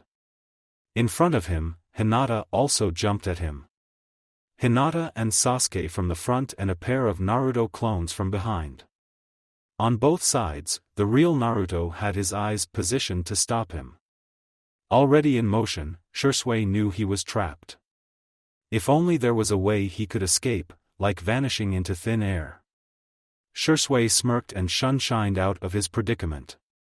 An instant later, he appeared on another rooftop and watched as Hinata and Sasuke collided with the clones, causing them to dispel. Both quickly got to their feet. What? Sasuke said, looking around. Where'd he go? He's over there, Naruto said, pointing over at him. Shisui waved over at his students. Nice try, guys, he said. But you have to do better than that. He jumped from the rooftop, avoiding a hail of churka bolts from Naruto's eyes. He landed on another rooftop, then quickly jumped away as his students jumped after him. He jumped from rooftop to rooftop, leading his genin on a chase throughout the village. Several times one or more of the genin tried to make a grab for him, but Shisui would always avoid them at the last second. He would later admit to Itachi that he had fun seeing the increasingly frustrated looks on his genin's faces as they tried to capture him. He was told to put them through their paces, which he would do. But eventually, he supposed he would have to give them a chance. Looking over at the setting sun, Shisui decided that it was time to end this. He leads the three genin away from the village, back to training ground 11. Where their test had started and where it would end. The sun was halfway set when they arrived at the training ground. They only had a few minutes left to finish this test Shisui gave them. Naruto noticed that Sasuke and Hinata were breathing heavily and exhausted from the chase. Naruto was breathing a little, too, but wasn't as tired as the other two. Once more, he was thankful he had inherited his stamina from his Uzumaki clansmen. Shisui was waiting for them in the middle of the training ground. Naruto looked between his two teammates, getting a nod from them. This would be their last chance. Naruto hoped his plan would work, even if it was a long shot. The three genin would-bes land in front of their sensei. Neither side made any move and stared at the other for a second. "So, are you going to run away again?" Sasuke asked. Shisui shrugged. "Maybe," he said. "Will you chase me if I do?" Naruto had his eyes surround the older Uchiha. He would watch every move he made. "We'll chase you to the ends of the earth if we have to," Naruto said. "There is no way we'll fail this test of yours," he got confident. Nods from his friends, even if they looked ready to collapse from exhaustion. Shisui shifted around and crossed his arms, smiling at the three. "Good answer," Shisui said. "I like your spirit. But I don't think I will. We all know this test is ending." He looked over at the setting sun. "I'd say you have one try left before I end this." Then he looked back at Naruto and the others. "So, what will you do? Come at me? Use some ninjutsu capture? Maybe you'll even try to lead me into the forest and hope one of your traps will get me. Really, you have a lot of options. But the question is which one will work." The genin stared at their sensei with defiant looks, ready to act against him. "I'm ready for anything you can throw at him." He assumed a fighting stance, pulling a kunai out. Naruto smirked. All the while, he was chanting in his head. "Please work. Please work. Please work. Are you ready for this?" Naruto said. "Now." Shisui looked ready for an attack from the three. Too bad the first move wouldn't come from them. A puff of smoke enveloped Shisui as he let out a surprised gasp. "What?" The smoke quickly vanished, showing what Naruto and the others had hoped to see. A very surprised-looking Shisui looking at the Naruto clone that had his arms wrapped around him. The clone smiled back at him. "Got you," he said. Shisui looked back at his students. "How did you?" he began, then realization dawned on him. "The kunai," he muttered. Next to him, Sasuke patted his full hoister of kunai. The three genin walked up to their sensei, who made no effort to escape. They knew he could if he wanted to. There was no way a single clone could hold Shisui like that. "So, do we pass or not?" Naruto asked. Hinata had her palms out, with her fingertips glowing with chakra. Sasuke had a kunai out, a real one this time. Naruto had his eyes surrounding Shisui, ready to fire off bolts of chakra at him. Shisui looked at the three for a long time. Then he smiled. "What can I say?" he said with a shrug. "The three of you pass." All three genin cheered, with Naruto being the loudest with his enthusiasm. They had passed. They had passed. The three of them were genin now, for real this time. The clone wrapped around Shisui smiled and dispelled. "Now free," Shisui smiled at his students, this one with a trace of pride. "Congratulations," he said. "The three of you are now genin of Konoha. What's more, you are now official members of Team 11 and my charges." Naruto stood at attention, as did Hinata and Sasuke. On the inside, Naruto was jumping for joy. They were genin now, real shinobi. "Can you keep it down out there?" Kurama said. "I'm trying to sleep here." "Oh, come on," Naruto said back to the fox. "Can't you be happy for me too? I just became genin." He heard the fox snort, but he could sense the genuine happiness coming from him. Shisui continued. "As your sensei, I promise you that I will do everything in my power to ensure you become the best shinobi you can be. No, not just that, but the best shinobi this village has ever seen. Now I will be honest with you. I will be hard on you. I will push you to your breaking point and keep going. There will be days when you will want to give up when you think you can't go any further. And I guarantee you that there will be days when you will hate my guts and want to kill me." He looked at each of his students, who remained determined. "But I assure you what I will do will be for your benefit and will make you stronger. By the end, you will be able to face the likes of Orochimaru and come out alive.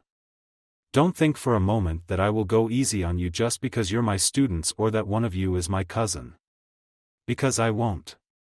Now, if you can't handle that, I suggest you drop on now. Because the life of a shinobi is one of hardship. Yes, it can have its rewards, and you will live a life of glory, having seen things and places that most cannot dream about. But it is life smeared in blood and shadow. Do you understand that? Do you accept the responsibility of being a shinobi of Konoha? Of the rewards and risks that come with it? If so, step forward now." Naruto did not hesitate for a moment. He knew the life he wanted, where he wanted to be. He stepped forward. His footsteps echoed by 2 other sets. He didn't have to look to know that his teammates were with him all the way. Shursui smiled. "Then welcome to my team," he said.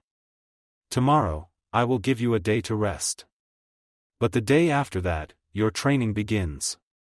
Understood?" "Hi, Shisui Sensei," all 3 said in unison. "Then I will be seeing you," he said. A swirl of leaves surrounded him. Same time as today. Then he was gone, leaving the 3 newly minted genin alone.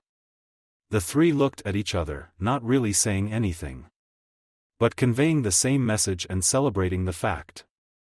They did it. Thank you for watching. I hope you enjoyed it. Make sure to like and subscribe, and don't forget to share this video with your friends. Guys, make sure to help the author by visiting the link in the description. This is Fox Sage, and I'm signing off.